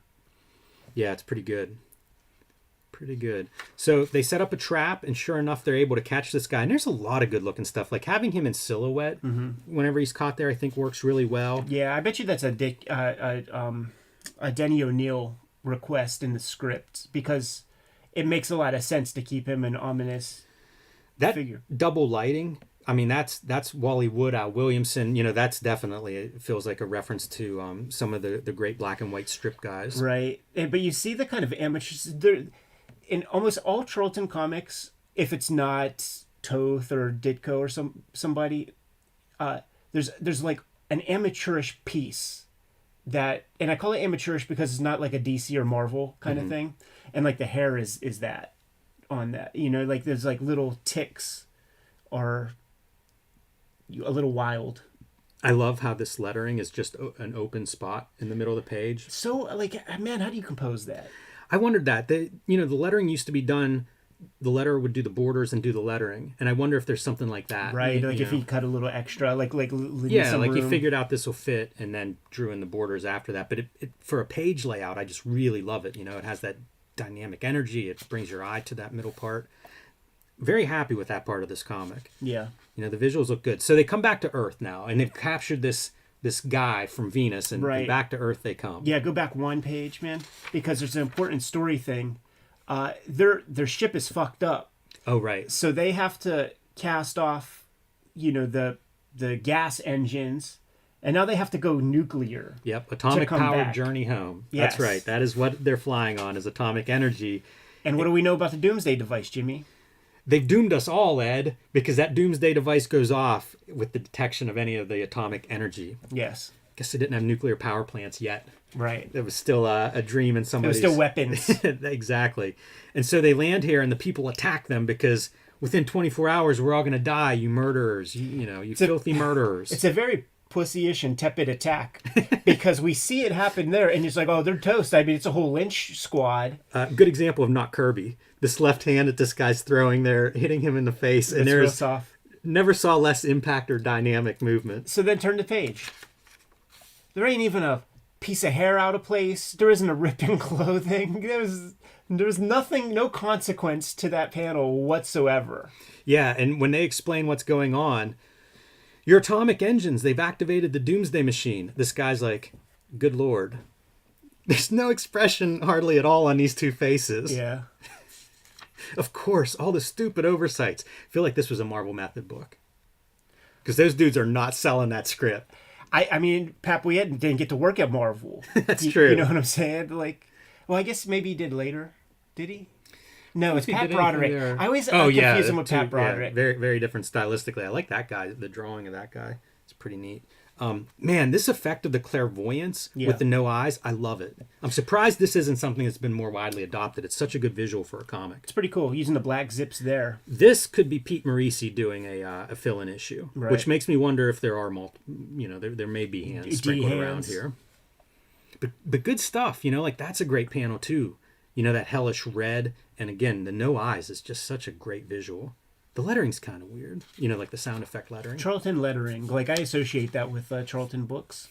All right, part 3, the final hour. Now the Doomsday device presumably has been activated, and what are we going to do about it? Get the mutants together and let's start thinking. We on Coquille, or is that a duotone board, do you think? It's hard. It's a little far away from me. You know what? I can't tell. If you want to take a closer look, I really can't tell what that is. The texture is there like a Coquille kind of board, but... It looks like there's 2 grays. It doesn't look like there's really more than 2. He's making it work. Yeah, it looks good. Whatever it is, it looks nice, and I like seeing it. It's another contrast to like these screen tones that seem like just traditional screen tones being applied. So these mutants are kind of like talking about what they can do, and some of the clairvoyants can see the Doomsday device, but they can't get to it. And this is whenever we start to figure out who was this Venus guy. Right. And how good does he look with the veins in the forehead and stuff? Straight from Outer Limits. It's such a perfect like sci-fi design, especially for the 60s. It does feel like something you could almost do a little bit of rubber masking and make this a movie character. Totally. Like the outer space too. Very atypical for outer space, like a long way from say a Kirby cosmic outer space piece. Right. But it has that Steranko, it has that Neil Adams kind of build to the figure. Really illustrative. And what we learn is that guy on Venus, he is actually an Earthling, a mutant, and he worked on the bomb, so he knows how to deactivate it. But it's so hot there, is he going to be able to do this mutant power and leap through time and space and be able to deactivate it? But the key there is the time and space, and he's actually able to travel through this. And again, like this is your negative zone, like these are concepts that feel like these creators are familiar with Marvel Comics. Yeah. And they're pooling some of these ideas, but at the same time, very different interpretation again of that kind of cosmic like traveling across these things. Boy, it is bizarre to have a black and white panel like this in this context in 1967. Absolutely. It'd be a long time before artists were really mixing those two things together. Part of why this issue stands out. Just a formal oddity. One of the beauties of a very quick deadline is that they can't be precious. The editors, they have to kind of like let something go through, man. So like it gives you that opportunity to play. Never more Kniff, right? Right. Than this face right there. And you talk about deadlines. You can look at a page like this and think, could you do 8 of these pages in a day if you had to? This is a very quickly drawn page. I like how it looks, but there's no laboring over cross-hatching or anatomical correctness or let's set up a model and get the folds right. And there's a charm to that. I kind of miss that sometimes, that lack of or making it too precious now. This is a throwaway story in a lot of ways. I enjoy it, but it's not high literature. Get it down there and let's move on. Let's do next month.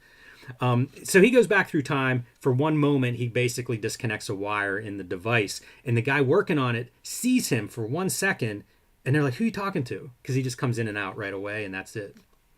I wonder if this is supposed to be him. They have different noses, maybe not.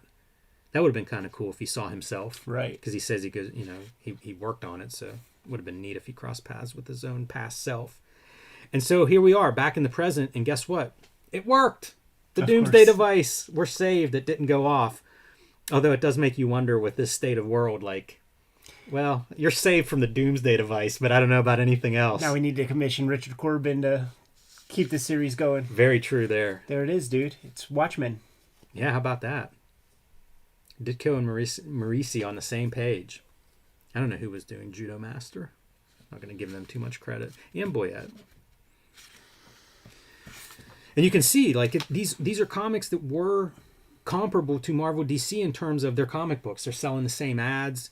It's just that historically this stuff is basically just gone. You know, what kind of comic book store do you even find these in anymore? Right. We're lucky, but I mean, most comic book stores, you're not going to find Charlton beat up reading copies of Charlton cheap in the back issues. Yeah, the places where you get them, it's flea markets and things. But what you're mostly getting is Charlton was always a little off, a little wonky, a little corny. The art was always a little bad. The color registration was always terrible, but it was even worse in the 70s. And those romance comics, like the art looks like it was drawn, you know, somebody put a brush inside their butt cheeks and fucking inked these things. I have Charlton comics where it's like the black line is different than the color plates on the cover. Like they were, you know, they had their own distribution and they owned the printing presses. So like when the presses aren't running, you're not making money. So like they were just like put out product. And there were trade-offs. You know, Ditko would go there and work a lot because they hands off, man, turn in the work. We're not going to pay you much, but we're also not going to interfere with you.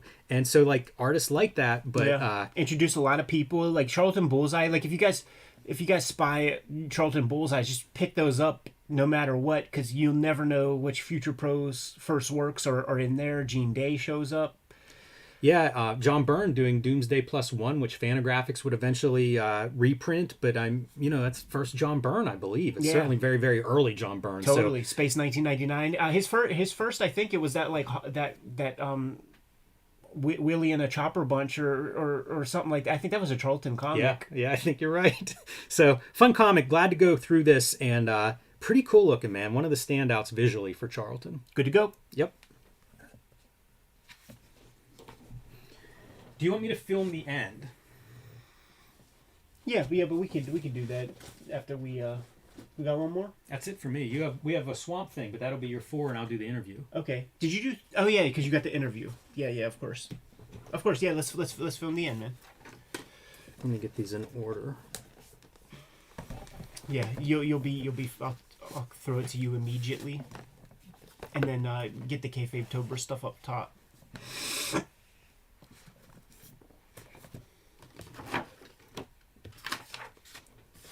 We just gotta remember to airdrop.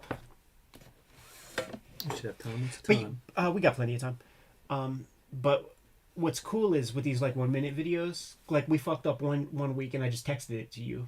I don't know if there was a degradation in quality whenever I sent it to you, but at least with these like short things. But this is this takes some minutes. Yeah. Good to go. Mm-hmm. Kayfabers, like, follow, subscribe to the YouTube channel, hit the bell so that we can notify you when new videos are available. Kayfabetober is still upon us, and these are your drawing prompts. Do not run out of steam. Make sure that whenever you post these images, you got to tag us, you got to @ us, you got to let us know that these drawings exist so that we can share, retweet them as much as possible, signal boost your accounts, man, get you some more followers, and we get to enjoy your creative work.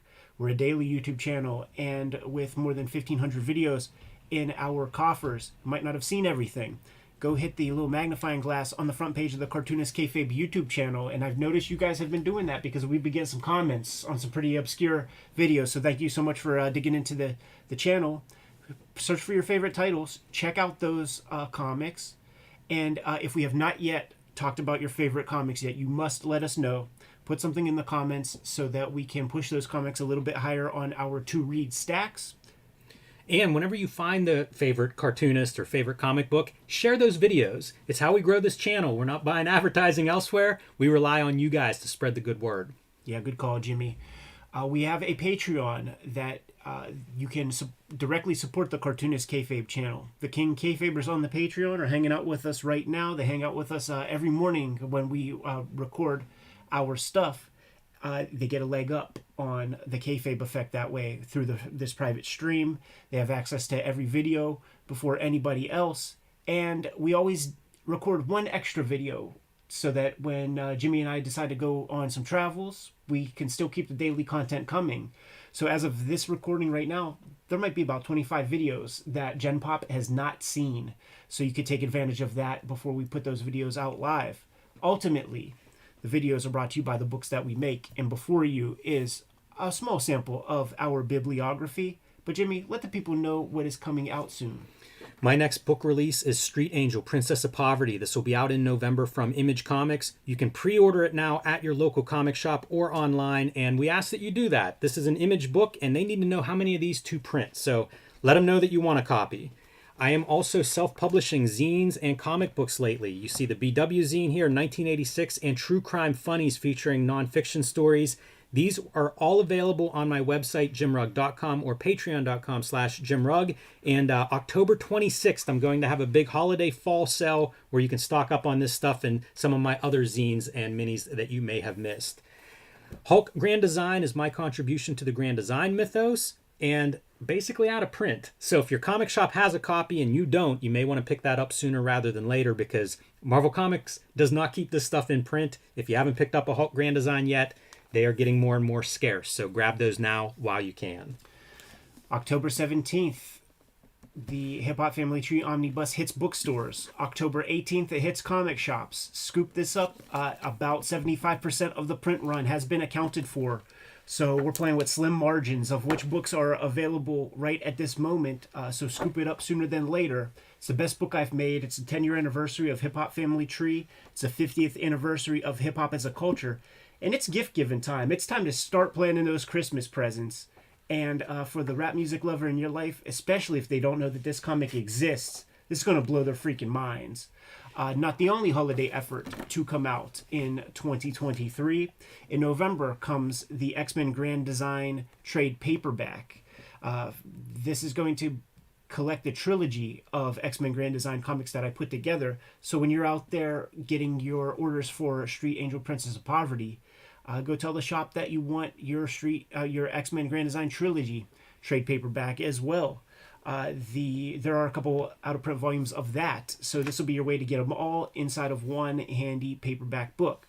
The focus the past couple of years has been Red Room, and there are 3 trade paperbacks of Red Room that will be out in total. 2 are on the stands as we speak, Antisocial Network and Trigger Warnings. Crypto Killers is coming out in January, and I do have to let you know that I've been working on daily strips for the past year. It's called Switchblade Shorties, and at my Patreon, you're going to be able to check those strips out before I start to release them on a daily basis beginning January 1st, 2024. Thank you all who are supporting the Patreon at that level and reading these strips well ahead of time. One of the gratifying things, Jimmy, is that people are developing their favorite characters, which speaks to the ability to get different personality into those characters. To get those characters over. Yes, for sure. So the books are the most important part to keeping the Cartoonist Kayfabe channel solvent and functioning. But there are other ways to directly support Cartoonist Kayfabe, and Jimmy, you could let the people know what those are. Subscribe to the Cartoonist Kayfabe e-newsletter at the links below this video. You can also find Cartoonist Kayfabe t-shirts, merchandise, hats, mugs, stickers, and more at our spread shop. That link is also under this video in the show notes. There you have it. The many ways to support the Cartoonist Kayfabe channel. We thank you for your patronage. Jimmy, please give the people their final marching orders, and we'll be on our way. Read more comics.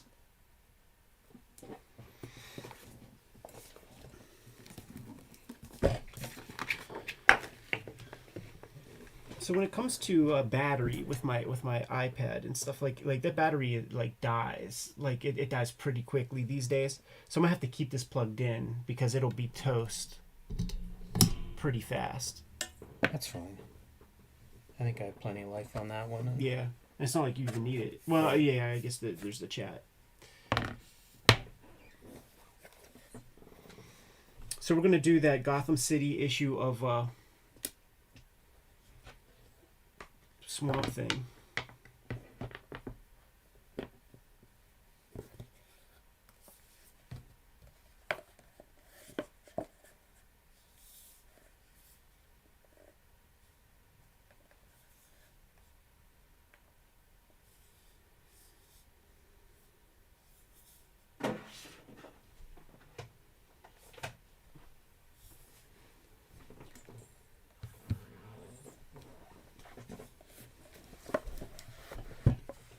Any of you King Kayfabers have that Charlton comic? Yeah, they would definitely dig in that we pulled out something like that, but I didn't see any. That's an obscure one. Yeah. Yeah, I think But that if you know, Charlton you know. comic is the way to sell it, and Yeah. I think people will like it. I mean, I think it's awesome. So No, yeah, it's beautiful. It makes you look at Pat Boyette in a different light, that's for sure. maybe it'll make you I'll convert you to a Pat Boyette fan yet. Charlton's funny because they have all these dudes that are almost like I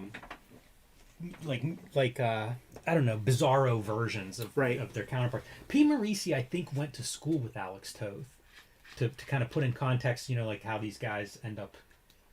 I don't know, it's a shitty word for it, but you know what I mean. Like they're just not, like you say, it didn't work for Marvel or whatever. Yeah, you know, that kind of thing. And it's funny how that influences you as like it's corporate, right? Like you see the same thing, it's pattern recognition. So if you see it enough times, it feels right. It feels the way it is. But like as a kid scooping up Charlton, now I picked up every Charlton comic I ever found because it was just different and weird and new, and like the Seth thing, like I'm educating myself, and I struck gold a lot. Like I got a lot of Captain Atoms, I got Blue Beetles, and I got the first couple Peacemakers. It gets complicated with the modern comics and stuff like that. Yes. Where I have like two of the same of a bunch weirder. of things. That said, one of the caveats would be like the romance shits I would like let lie, but then you don't get Enrique. No, what's his name? Enrique Nieto. Okay, the Enrique I have a part is big correct. PDF of that stuff, and I might try to do a print on demand and see how it comes out. Yeah, if you do, man, I'll buy one. Yeah, I like his stuff. There's a lot of that stuff. This that's stuff's cool. really it's just cool. hard to track down. Especially the anthology stuff. So many of those books, like the romance stuff, it's like 4 or 5 stories. And then with that PDF, it has the reprints and stuff. So like the color changes with some of the flowery shits and stuff. So you don't have do you have the issue? Yep. Let's do the issue. Do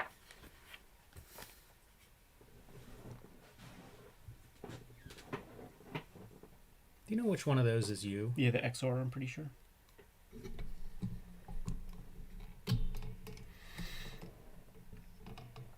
One of the things... I used to have a black and white of this, and I got it in a Titan trade paperback. Yeah. I don't know whatever happened to it. I don't have it anymore, but I got it at the beach, and it was like some bookstore, you know, and I'm just looking around, and it was their little bit of comics. But Titan had done like all of the Alan Moore run in trades in black and white. So fantastic, like Toddlebin's work, man. Yeah. This stuff looks so good in black and white. You know what dudes are scooping up right now? Rob McCullum might have it. I forget who on Facebook I see showing it off. But there's a German Weapon X that's in black and white. Ooh. Yeah.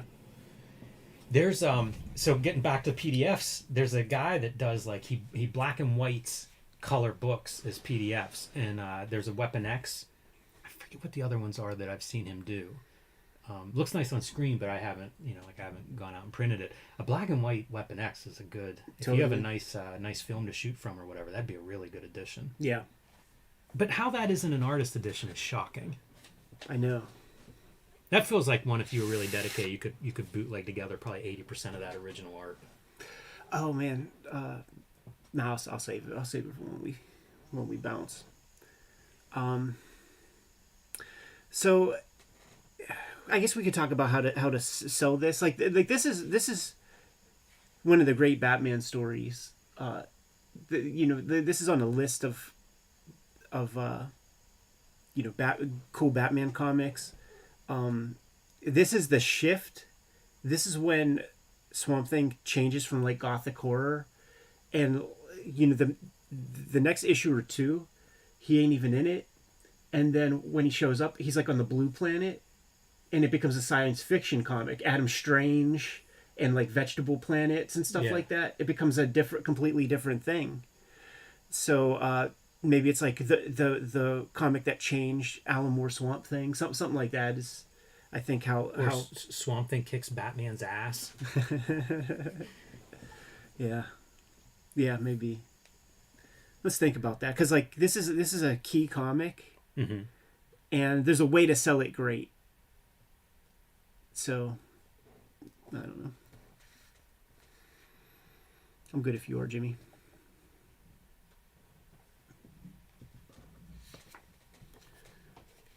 Welcome to your favorite YouTube channel, Cartoonist Kayfabe. My name is Ed Piscor. I'm Jim Rugg. Kayfabe-tober is upon us. These are your drawing prompts, and as we are winding down this month, do not lose your resolve.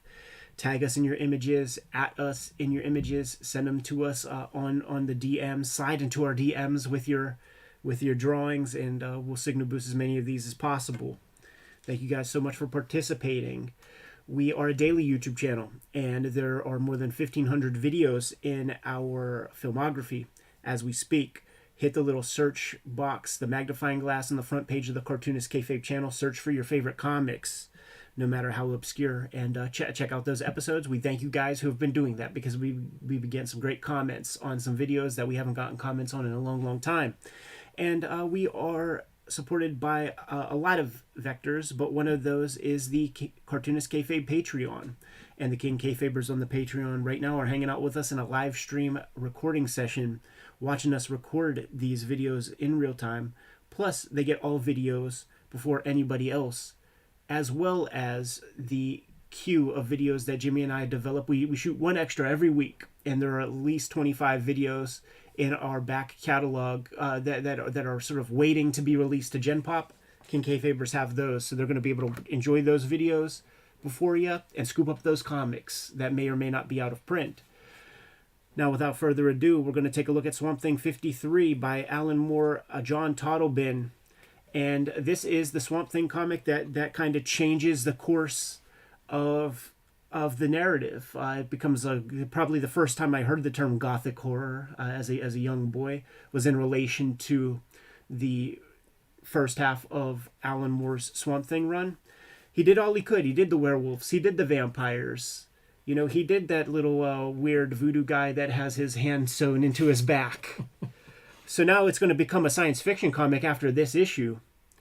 And this is how we get there. Swamp Thing goes to Gotham. The pages within this comic, Jimmy, it's so funny, dude, because like it was nothing to take for granted in the early days of the World Wide Web, when comic shit started showing up and when actual cartoonists would have web pages and things. And you got to remember that like there were businesses that popped up, people who knew HTML that could commission $10,000 per web page, because it was that specialized, it was that new. And so there was comiccon.com, Rick Veitch, Capital Venture, I think maybe Steve Conley helped out, maybe even the early days came in a little bit later. But so within the portal of comiccon.com, and the idea was that it was a digital comic convention. You would see a top-down map of a convention floor, and then there would be these booths. So you could click on the Tim Truman booth, and then it would be a singular page where Tim Truman could do whatever he wants. That's an example, because I don't remember Tim, but I do remember John Totleben had a booth. It was like all the QBs, right? John Totleben had a booth. And what these guys would do, they would sell pages very often. And Totleben had pages for this comic here. The key ones. The big splash page with this one. $700. What do you think that's worth now, man? I can't even imagine. Easily another zero. 5 figures for sure. Yeah, definitely. And he was very adamant. Do not negotiate with me. This is the price. Cost you $600 for this page or that page. And you know, not all original art is created equally. Totlben's a guy, man. If you could have an original page, that'd be something special. Totally, man. He's, you know, there's a lot of reasons for that. Not only is it great, but macular degeneration, that's no secret.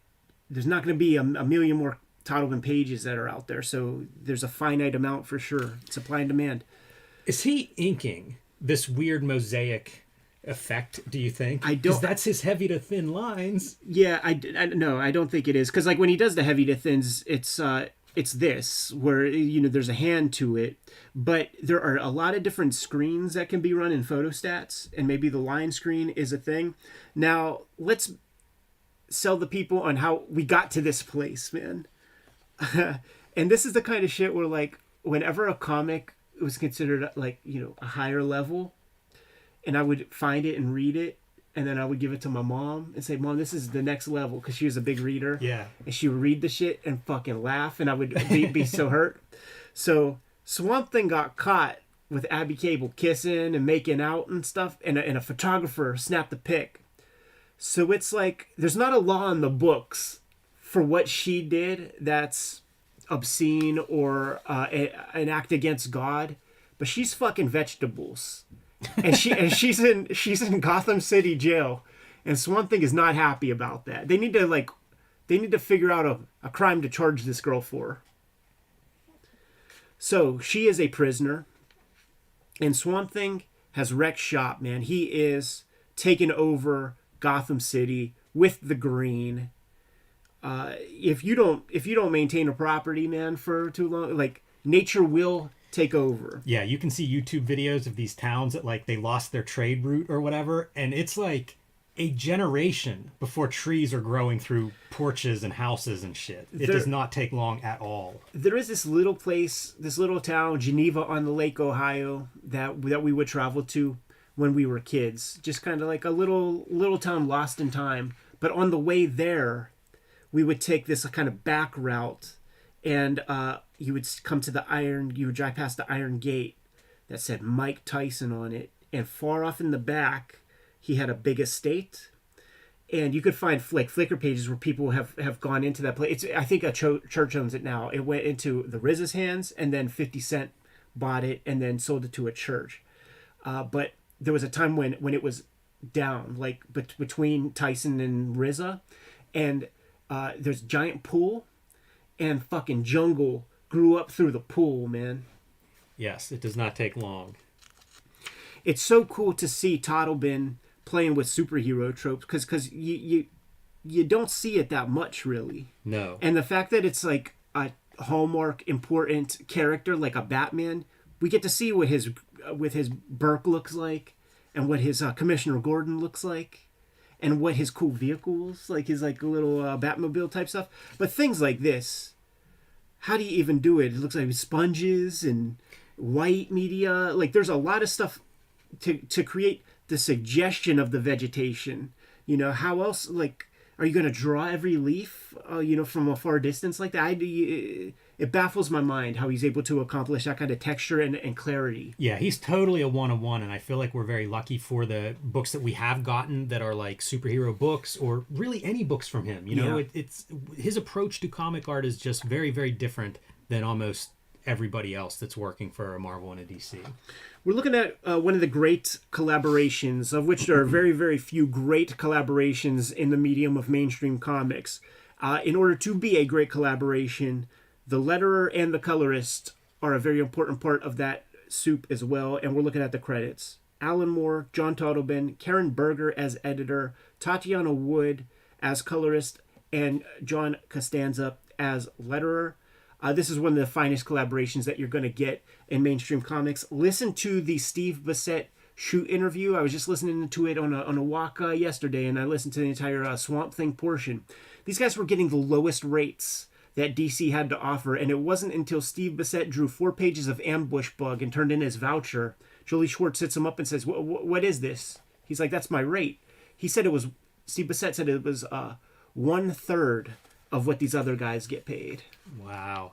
One of my first conversations with Steve Bissett whenever I had dinner with him was talking about Swamp Thing and how great it was. And I love the lettering, Costanza's lettering, and he pointed out Tatiana Wood's coloring that would do like subtle things of like yellow border around this or that. You know, just like these little tiny subtle pieces. But to your point, as a collaborative team, like bringing it, like each person really adding something substantial to the finished page. Look at this. Mm-hmm. You know, we see that there's just the subtlest of surprints with a very light green and a very light blue that you can easily not see on the newsprint page. You could see it reasonably well in this trade. You know what's interesting is it looks like they cleaned up the eyes a little bit.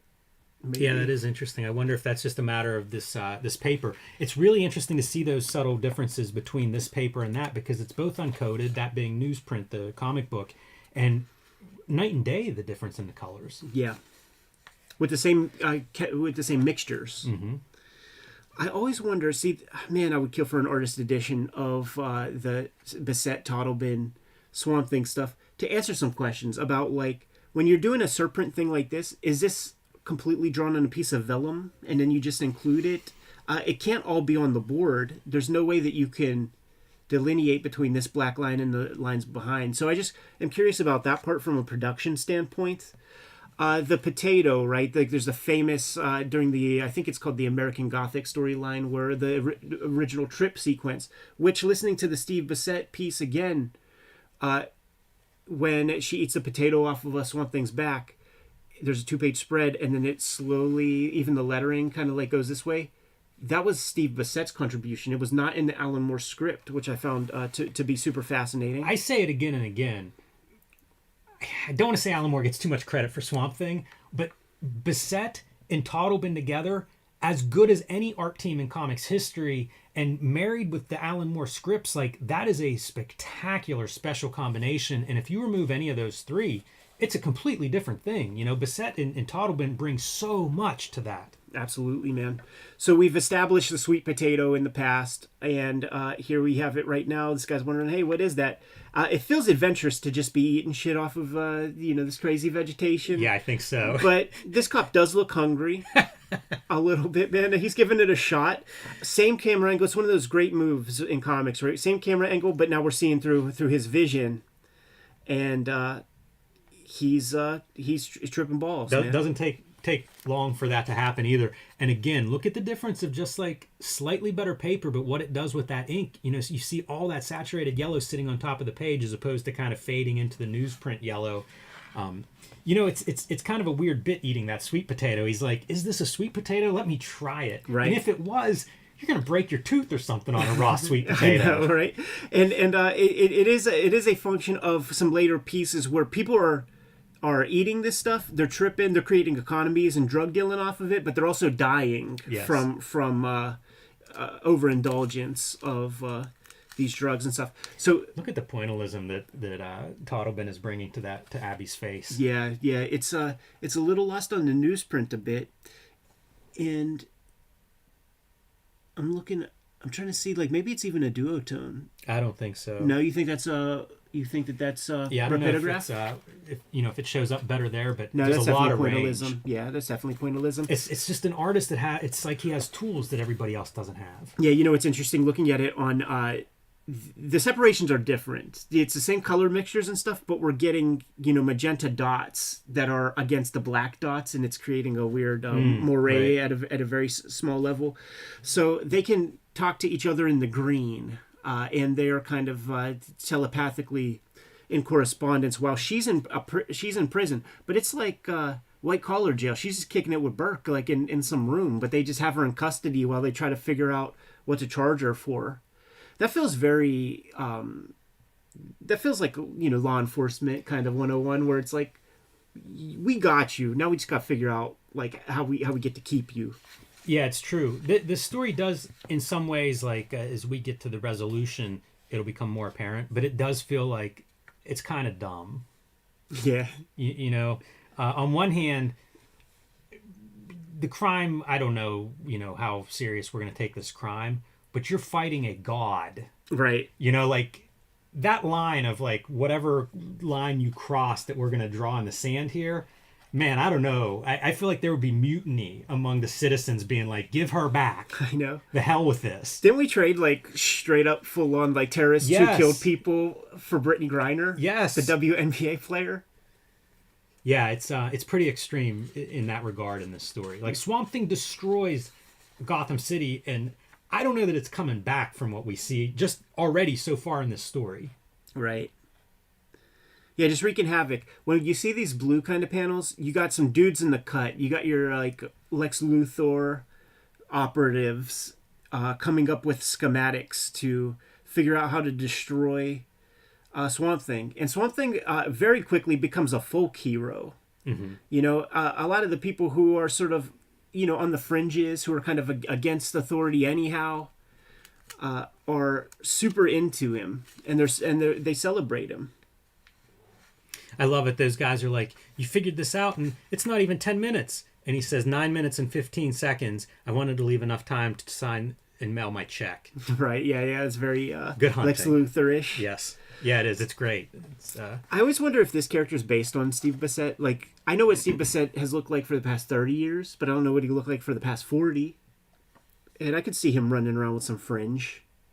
Sure. And certainly with that, the color is dubious. You know, he's not a ginger, I don't think. But we have two characters that were previously established. The brunette fella, he's from the Nuke Face two issue arc. Tom and I covered that one. We have a Read More Comics, MOORE comics playlist that you could check out. And we considered it to be, it's like the one character that DC has not yet mined from Alan Moore's Pantheon. And he's just talking about how he dissed his old lady who set off Geiger counters. And this hippie dude, like, there's a conversation about those sweet potato things. And there's a great issue that comes maybe sometime after this where they give those tubers to somebody who's dying of cancer, and that person gets like one great last kind of trip before they pass. It's a very beautiful comic. Man, looking at these spreads like on the newsprint, no comic looked like this. No. Really, really incredible. And, you know, going back to your call of an artist edition, like seeing these pages, they look almost like parts look photocopied. Like it's very amazing that there's so many marks on this page that just don't look like another comic. Absolutely. And it boggles the mind. It like does. like how do you do this, John? How do you make these marks? And they're so perfect for what it is, because on the flip side, you would have, I don't know, how would Michael Golden handle this? He'd be drawing every twig. Yes. Or Brian Bolland, who doesn't use whiteout, like by hand, drawing every twig and every kind of thing. But this feels more organic, no pun intended. And it just makes me think, like, all you dudes working in house styles, look at the stuff that's just left on the table. Nobody's using any of these marks or tools or whatever. There's a lot of language here from just an illustration standpoint that, like, why didn't we all incorporate some of these lessons? Isn't this the most badass bat vehicle to ever be created? Yes.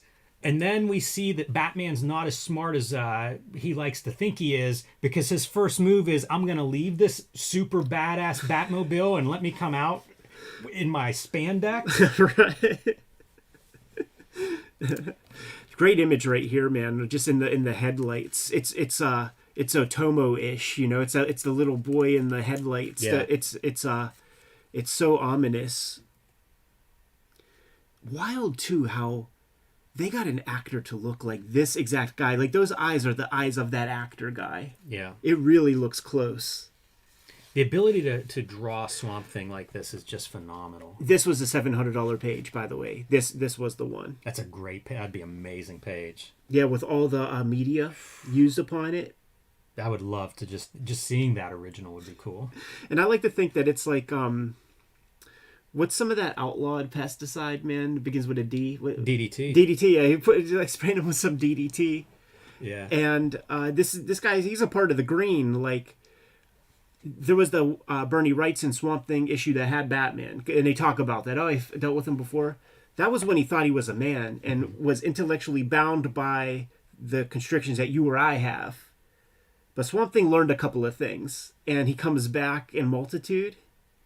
That's fun. That's a fantastic page too, and the Batman and I think Batman looks really good in that face. But man, once an army of Swamp Things stand up around you, that is such bad news. Yeah, man. And then he just rocked the house. They just rocked the house on him. This is a double-size issue. We're 15, 16 pages in, and I do think that the art style has changed a bit. I think maybe Rick Veitch has been called in. Like, I think that there's another hand or two. Yeah, could be. That's helping out here. And another piece of the Bissette shoot interview that we did on the channel, I encourage everybody to check it out. Jimmy, I don't know if you've seen it. Well, it's got about 45,000 views as of this recording. So people are in there. Awesome. They did not, working with Alan Moore, who was in Northampton, they only had snail mail. There was no FedEx. There was no overnighting. There was no speed delivery. And they had to get this comic done every 4 weeks. That's interesting. It's a little bit more autonomy on the part of the artists that are, you're all remote. You can't instantly communicate, send an email and be like, is this okay? And it's kind of cool. Even the same thing with Bissett and Toddlebin. Toddlebin, Erie, PA, Bissett, Vermont. Yeah. Batman swinging at Swamp Thing, I just imagine it'd be like hitting a tree. Right. Like he should have busted up hands and all kind of problems from that.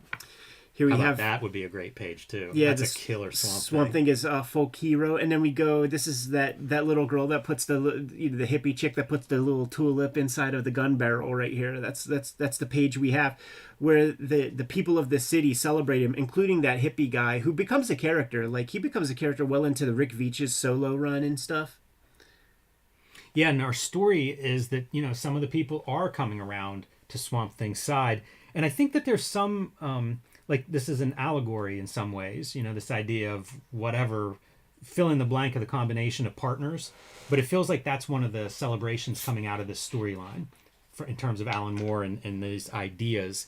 Kind of an interesting use of like a superhero comic or a monster comic or a comic in general, a genre comic to see how far you can push that. I think this is somebody that might be Len Wein. Yeah, that's always the fun thing. You're drawing a group and put some people in there, people friends, inside jokes. We've been having the media on throughout this whole comic. It's a constant theme. The John Toddlebin bat cave looks solid as fuck. Yeah, I don't see the giant penny or the T-Rex anywhere. Totally functional looking. And that Batmobile does look like a vehicle that's an off-road vehicle. Totally. Kind of looks like an armadillo too. It does. It doesn't look like a bat. Right? Like I wasn't going to say, but you said it. But that's okay. Yeah, here's where we figure out exactly who this dude is. She got exposed by radiation when she was pregnant. Ran out on her. Couldn't take the guilt. She's had a stillborn, and I think she's very, very sick. So is she the one that dies of the cancer? It's a great issue of Swamp Thing that is worth checking out, where the tubers are medicinal. I've said it before on the channel. Like when you figure out perspective, and then you learn that, guess what? You have to start drawing backgrounds in your work. So you figure out the lines to make a table, or you figure out the lines to make even a street scene. But then you have to develop marks to make it feel aged and used. And Toddlebin's taking it next level by having the organics growing all over the stuff. And it does at times feel like a high contrast photo. I don't think it is. But he's able to like really sell you on these vegetation marks and the depth with close-up foliage and stuff in the distance. There's a lot of lessons to learn in that. Yeah, and it's something if you go through Swamp Thing, you probably see he and Bissett evolve and develop that.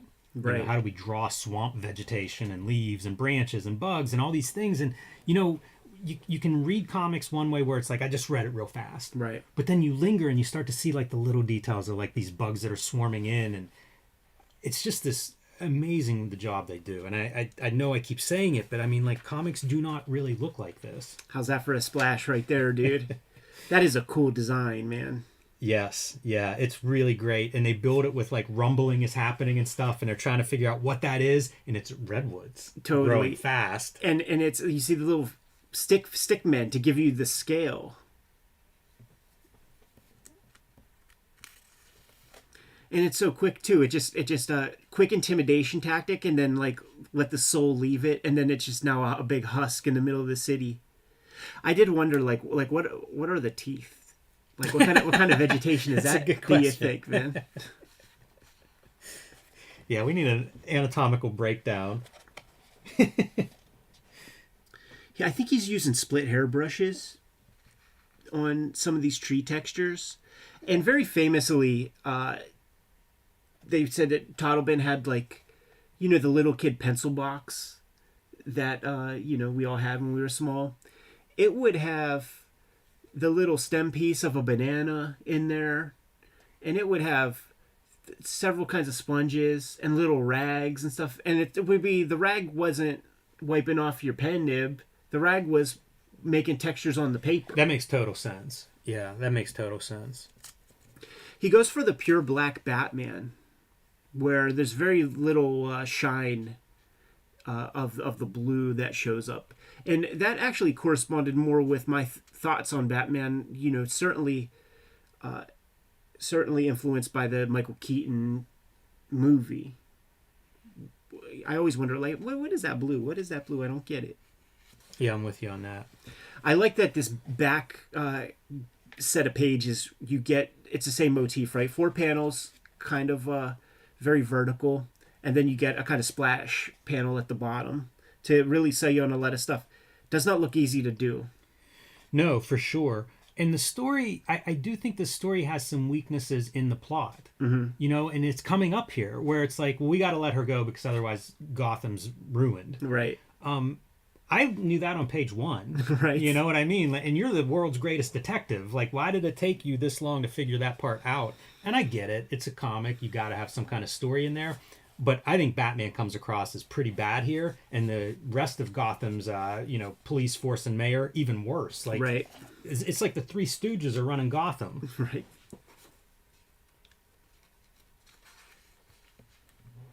And, that whole part of Batman explaining, like, what about all these other people? And Superman's an alien. Right. Like, all of these people, or non-people, I guess, non-humans that have human partners, what are we going to do with them? You're going to lock up Superman? Right.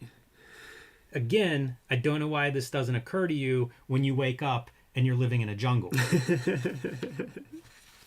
And do we know this character? Is he I gotta call Fife. Gotta hit Fife on the jack. Is this a villain that has been explored thoroughly in the DC universe? It doesn't look like he's just created for this. Yeah, I don't know that character. Cautious Swamp Thing manifests. And there it is, man. The release of Abby Cable. And also, like, when she shows up, like, every now and then you hear about, like, people getting put in prison for, like, making videos with their dogs and shit like that. Like, does she ever want to be seen by the public ever again? Yeah, that could be very fertile storytelling ground. Yeah. But there it is. There's the reunion of the vegetable and the girl. The Beauty and the Beast story, right, Jimmy? But you got your sniper up top with your Lex Luthor gun. Hey, you know what's hard to draw? These kinds of circles where you're doing, like, very fine in and out, like 2 lines for your circle. I mean, it's a compass. Like you're not using a template for that. You're right. Yeah, you're right. And you have to learn that. So you have to have the cleanest tech pens. And I've done a lot of that in school.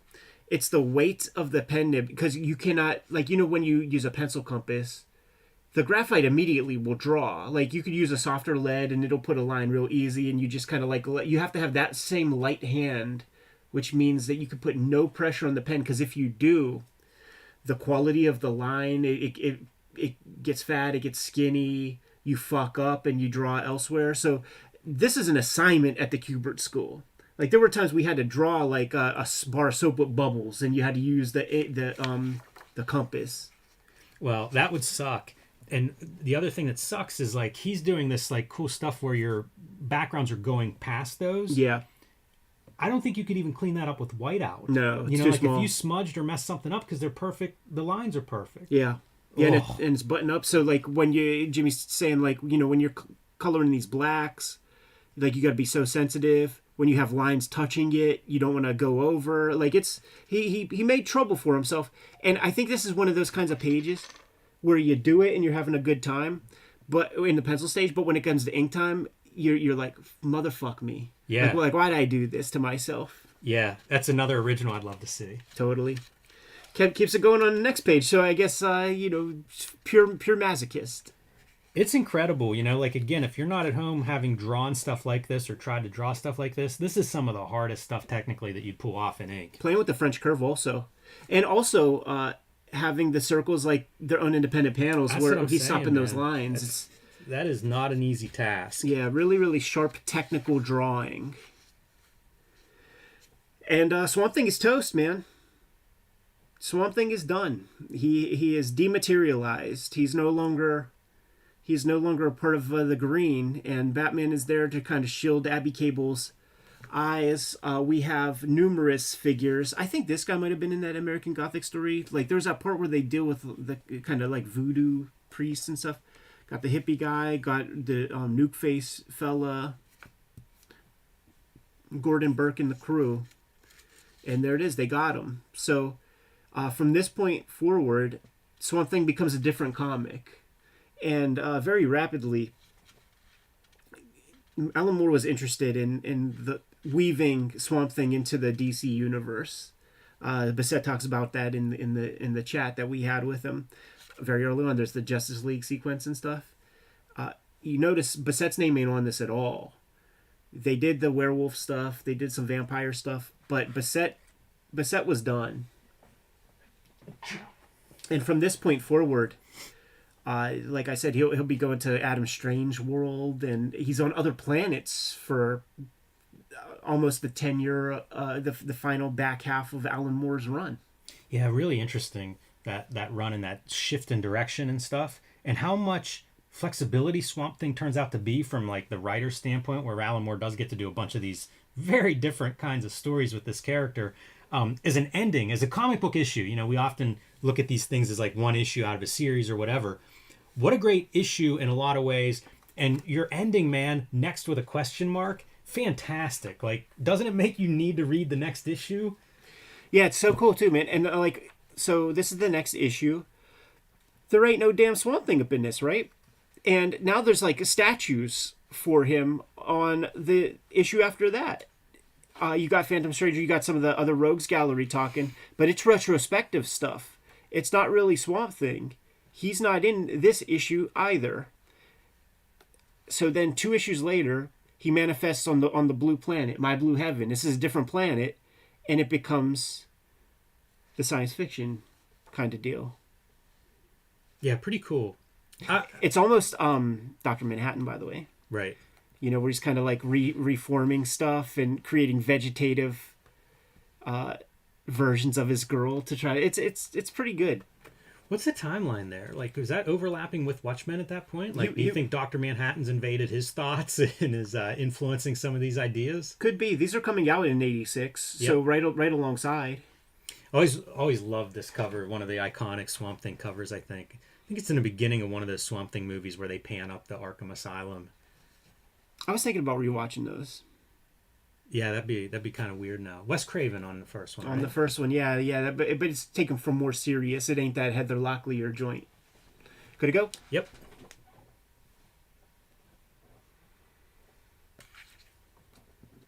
I think the whole thing might be frozen, so might have to do the whole.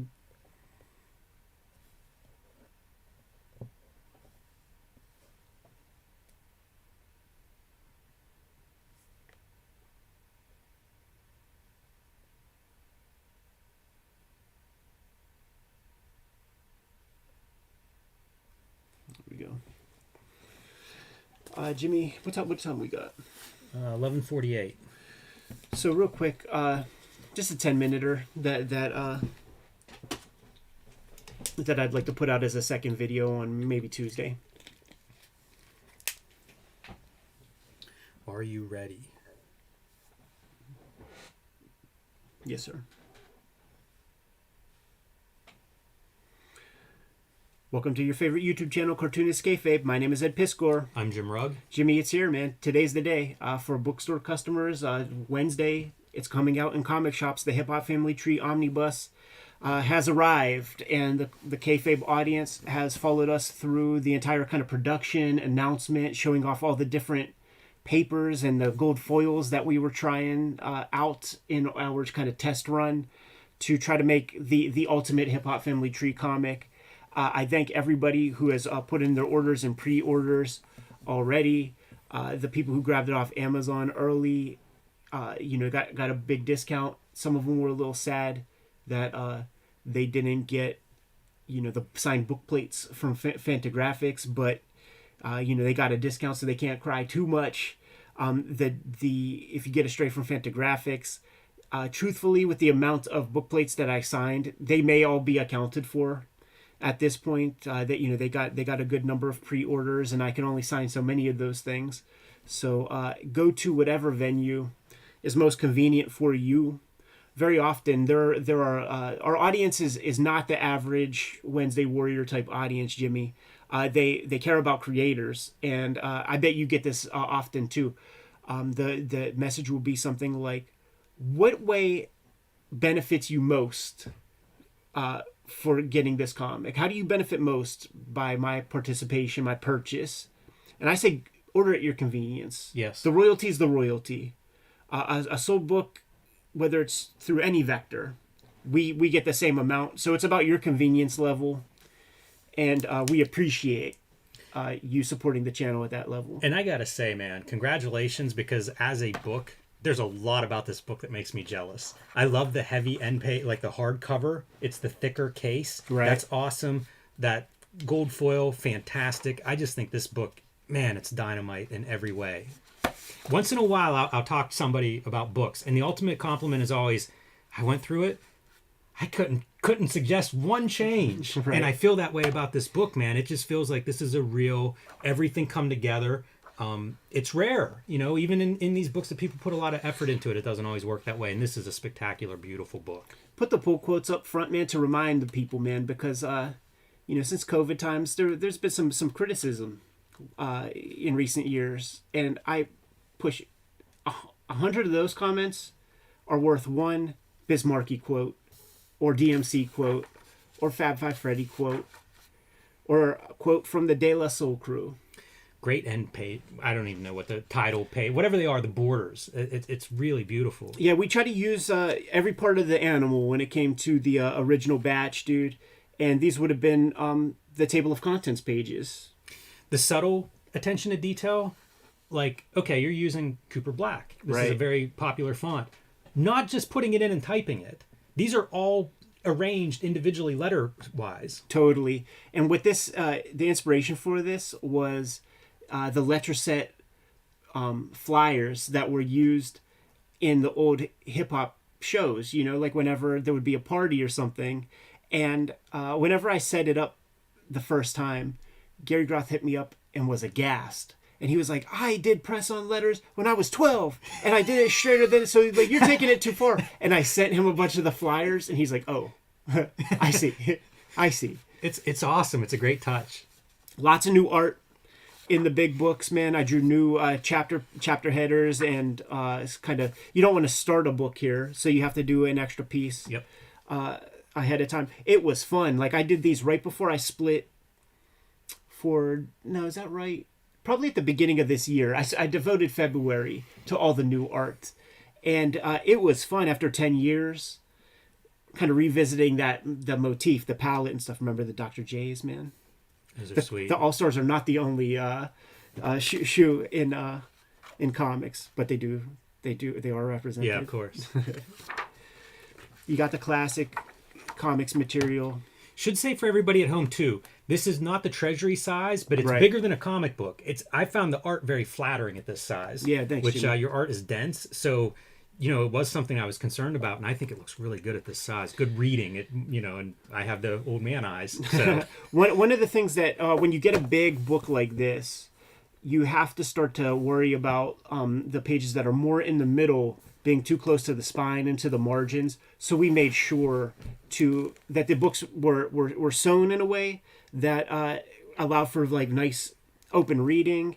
I And forget what that's called, but you have it. It's a kind of a rounding of a spine, but it allows you to open a book like this. yeah, this exactly, way. exactly. And digitally, you can manipulate that as well.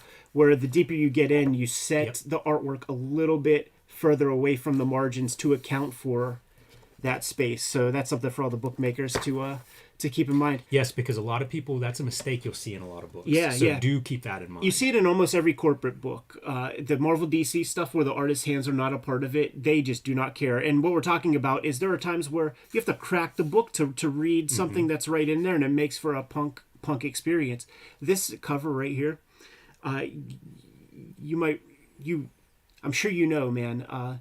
Sometimes you got to draw a cover for Amazon a year before the book's even done. So I wasn't even so sure what all was going to be in this particular issue. And I'm like, well, we might be up to Crush Groove time. So this was the Amazon drawing. And then I was thinking man, I would like to make a zine of everybody's Amazon covers. Because, like, you got to get these covers drawn sometimes a year and a half in advance. And it always changes.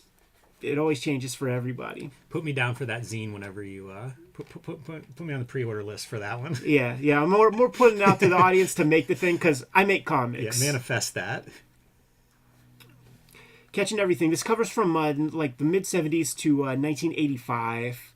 So you hit all the marks, man. Remember Breakin' 2 Electric Boogaloo? That's this right here. And Beach Street.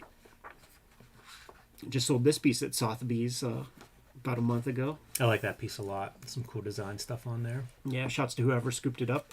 Hey, actually, they were showing it off on their Instagram, so I was able to correspond a little bit. This is when it took to the fourth volume for me to start to figure out how to use white as a thing. Great effect. But on top of the 4 volumes of Hip Hop Family Tree, there's so many extras that are in here to give you added value. You got all the covers that I've ever drawn for the box sets, for everything. For your comics have a nice company. It's so strange. I showed that to my parents. My dad was more impressed with this than anything I've ever accomplished. That's how it goes. And keep on the lookout, man. My homeboy Scheme Richards is going to be out in Japan with me. He's been going to Japan for 20 years and sets up a bunch of shows. But he's the nostalgia king. Like, he's got a whole deal going on, and we're going to go manga hunting and stuff like that, man. So, man, I'll be curious. That's going to be some episodes. He pulls. Yeah, video game stuff, movie posters. You see, you got the Kung Fu Theater Shaw Brothers shit on it right there. This photo was taken in Korea. He was mentioned to me for the entire time I was putting together Hip Hop Family Tree early on. Hey, do you know Scheme Richards? Do you know Scheme Richards? And it wasn't until Seoul, South Korea. He just lives in Philly. It wasn't until Seoul, South Korea that we hung out. And it was really like on one of the last days where he's like, oh, you're the hip hop comic dude. And I'm like, you're Scheme Richards. And it was like one of those fortuitous things. But we became really, really good friends since then. His girl's from here.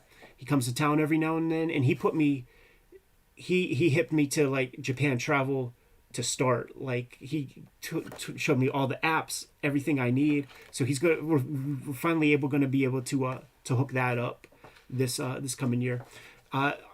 Also have big director's commentary chunk explaining all the kind of creative decisions that went into putting the book together.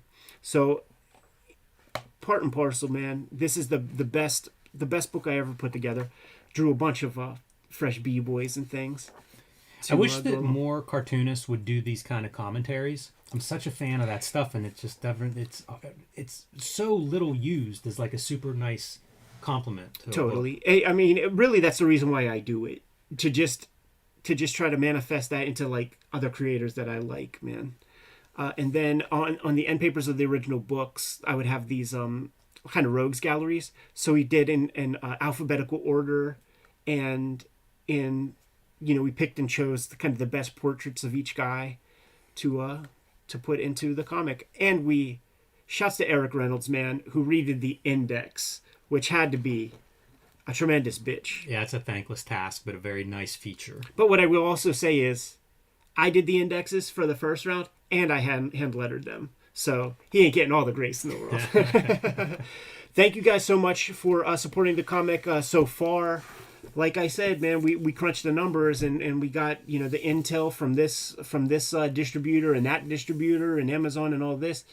They pretty much grabbed the first 75% of the book. So what typically happens is the few that hit the racks will go, and then they're going to reorder. So if you see it, scoop it up, because it is unlikely that you're going to be able to get it again once it sells out before Christmas. There's just no way. It'll take months for a second printing to come.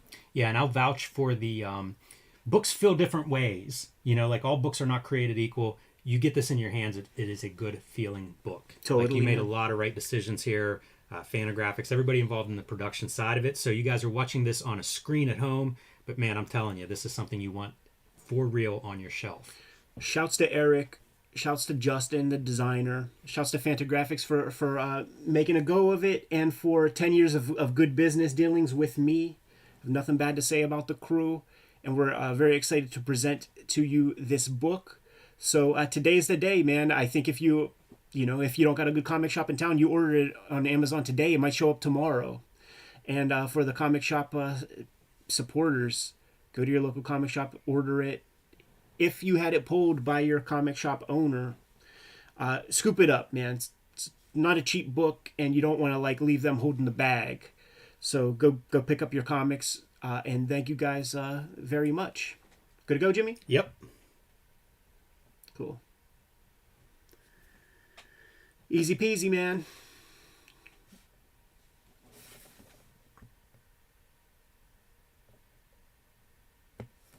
Easy peasy, man.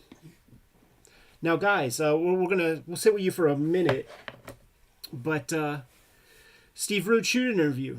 What do you think? What are your questions? I didn't see too many of those come through. Yeah, it's true. Very true. Yeah, I'm looking forward to talking to him. I've never met Steve Rude before, never had a conversation with him, and very excited to sit down with him because it is a guy whose work I've looked at a bunch. Yeah. Yeah, I have a million questions myself. Lots drawing related, lots technique related. That's how I relate to him. That's the vibe I get from him. I just think he's a consummate drawer and exists in that headspace. But I don't know. Maybe we'll be surprised. Here's a question comes in from Nathan. Ask him about Les Dorscheid. Dorsheed? I'm not sure how to pronounce his name. Colors on Nexus. Reading the first 20 issues of the first run, and they're very impressive. And color is something that I have notes on. I wonder how much he influences color choices because, he paints, he's obviously, and he used to do, he probably still does, but I used to see, he would do color sketches, right? To, figure out covers and things like that. So it's definitely a dude who thinks about color, and there's a range of color on his work. That's true. Some of it's definitely more successful than others, and I just wonder, how does that, how much is he putting into that, and how does he react to that?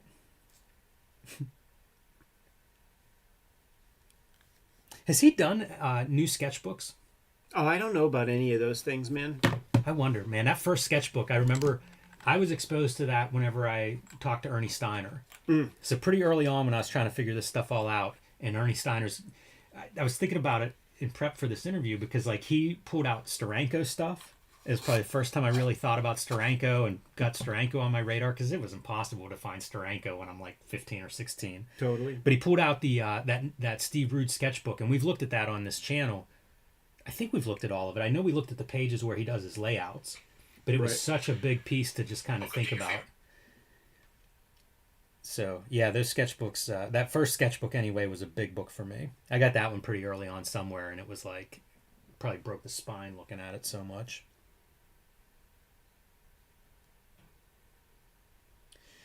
This is great. And Terabang. Ask Steve Rude to talk about Capital Comics. Yeah. That's on the list too. That's very high on the list. And his relationship with the creators of Whisper. Is there more to that? Is that something that's known? Well, they were Capital Comics too, yeah. so maybe that's a deal. Wonder if one of those groups brought the other group in or something like that. And I don't know much about those Capital Comics because that is Capital City distribution, right? I don't know. We can find out. In my mind, it's how do you have two different capitals in comics? Right. But comics sure aren't afraid to have two of the same, two or three things that are the same. Look at the Fanta publishers. Can't say Fanta. We got three of those. Yeah, I'm very curious. But if it is Capital City distribution, then it's very strange to me that they had a publishing line and then that went away. Because, that'd be Pacific. That's kind of their story, but I don't know what happened to them exactly, how they folded, if that was the end of Pacific distribution and of the comic books, maybe.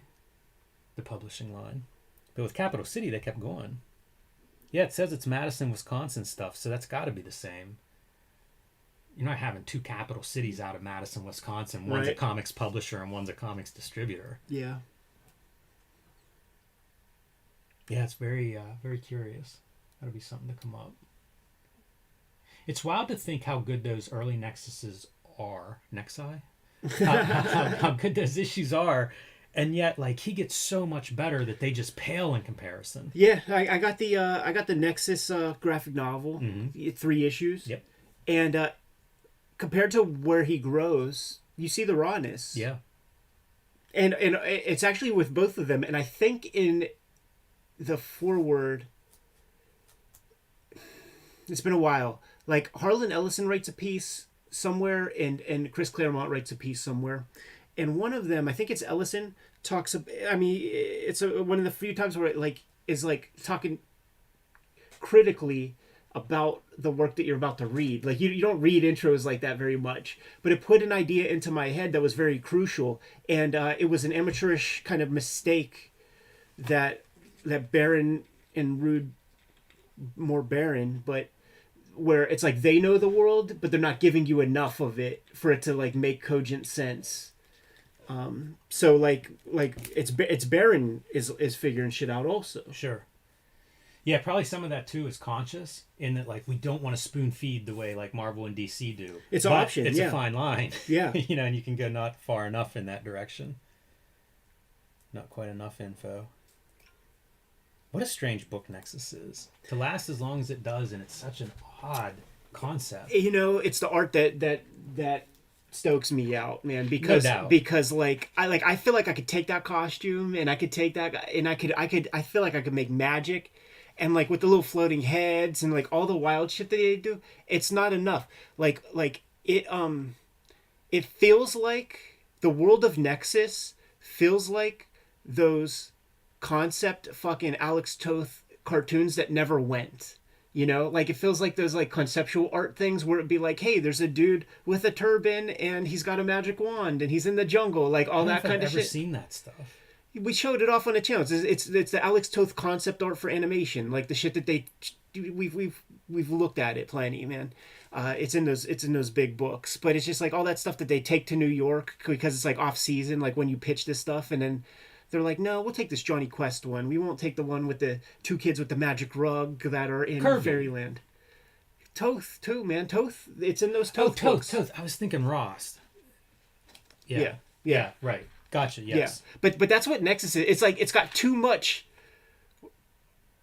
weird shit that's like it has no hook.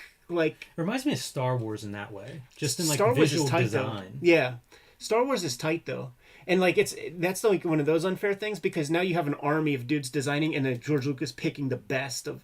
Like one of the great extra features in the DVDs is for the Clone Wars one.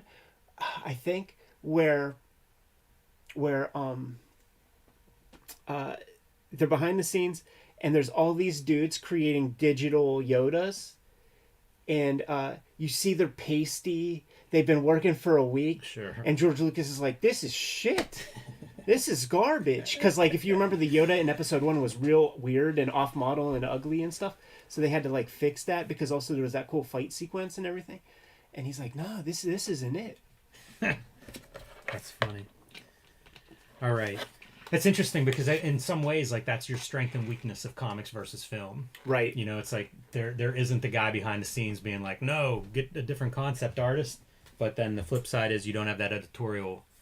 It's why in the Marvel Star Wars, like one of the new species is like that green bunny superhero that has muscles. Right. You know what I'm saying?